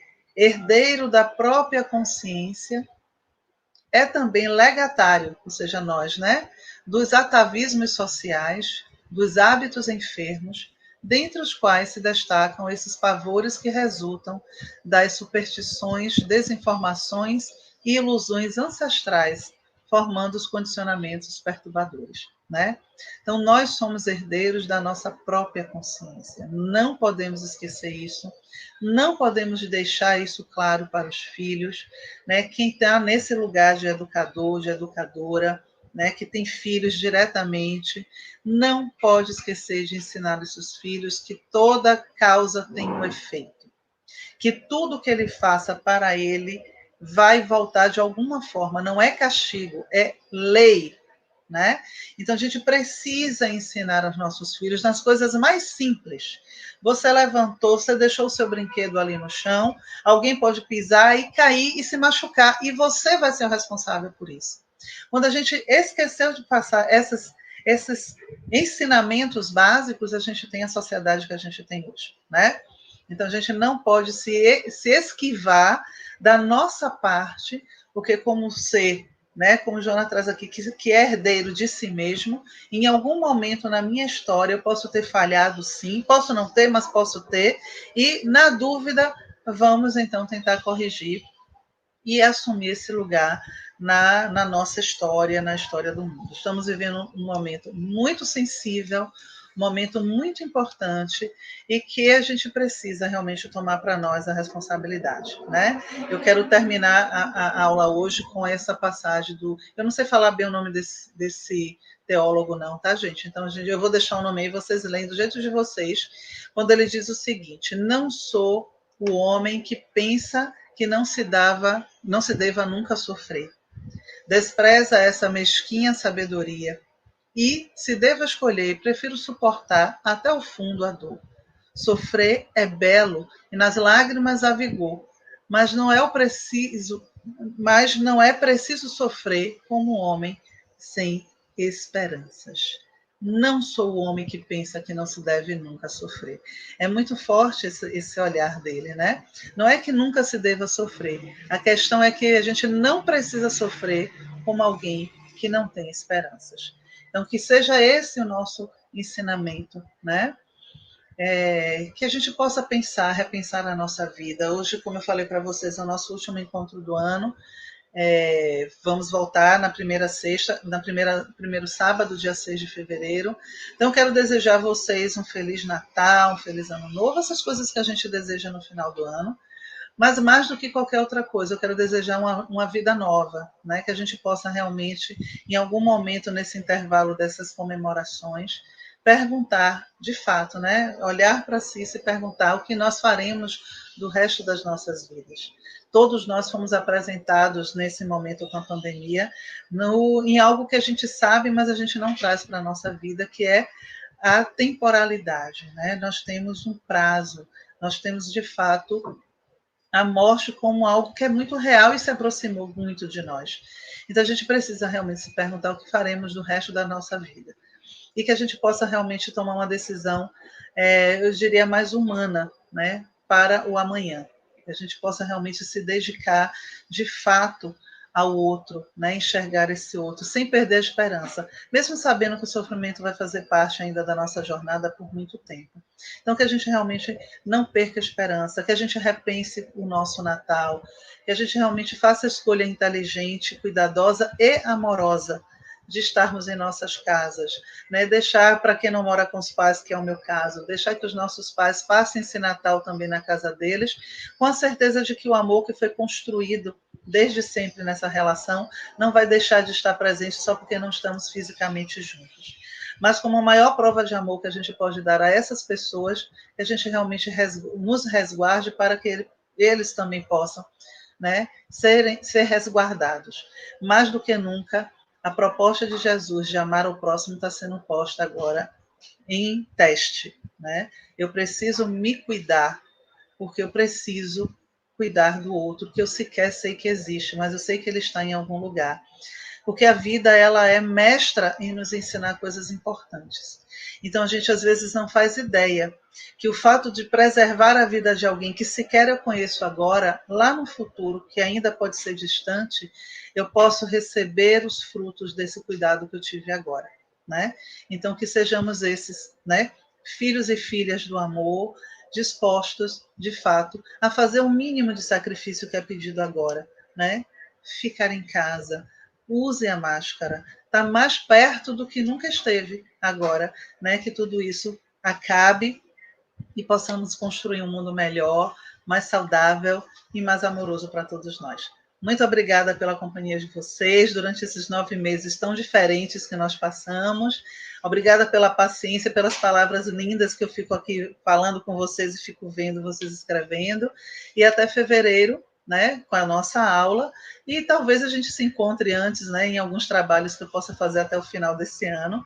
Mas janeiro vamos estar de férias, recuperando um pouquinho o fôlego. Espero que vocês também fiquem bem, com saúde e com a certeza de que estaremos no próximo ano mais fortes para transformar esse mundo. Até lá e um feliz ano novo para todos vocês.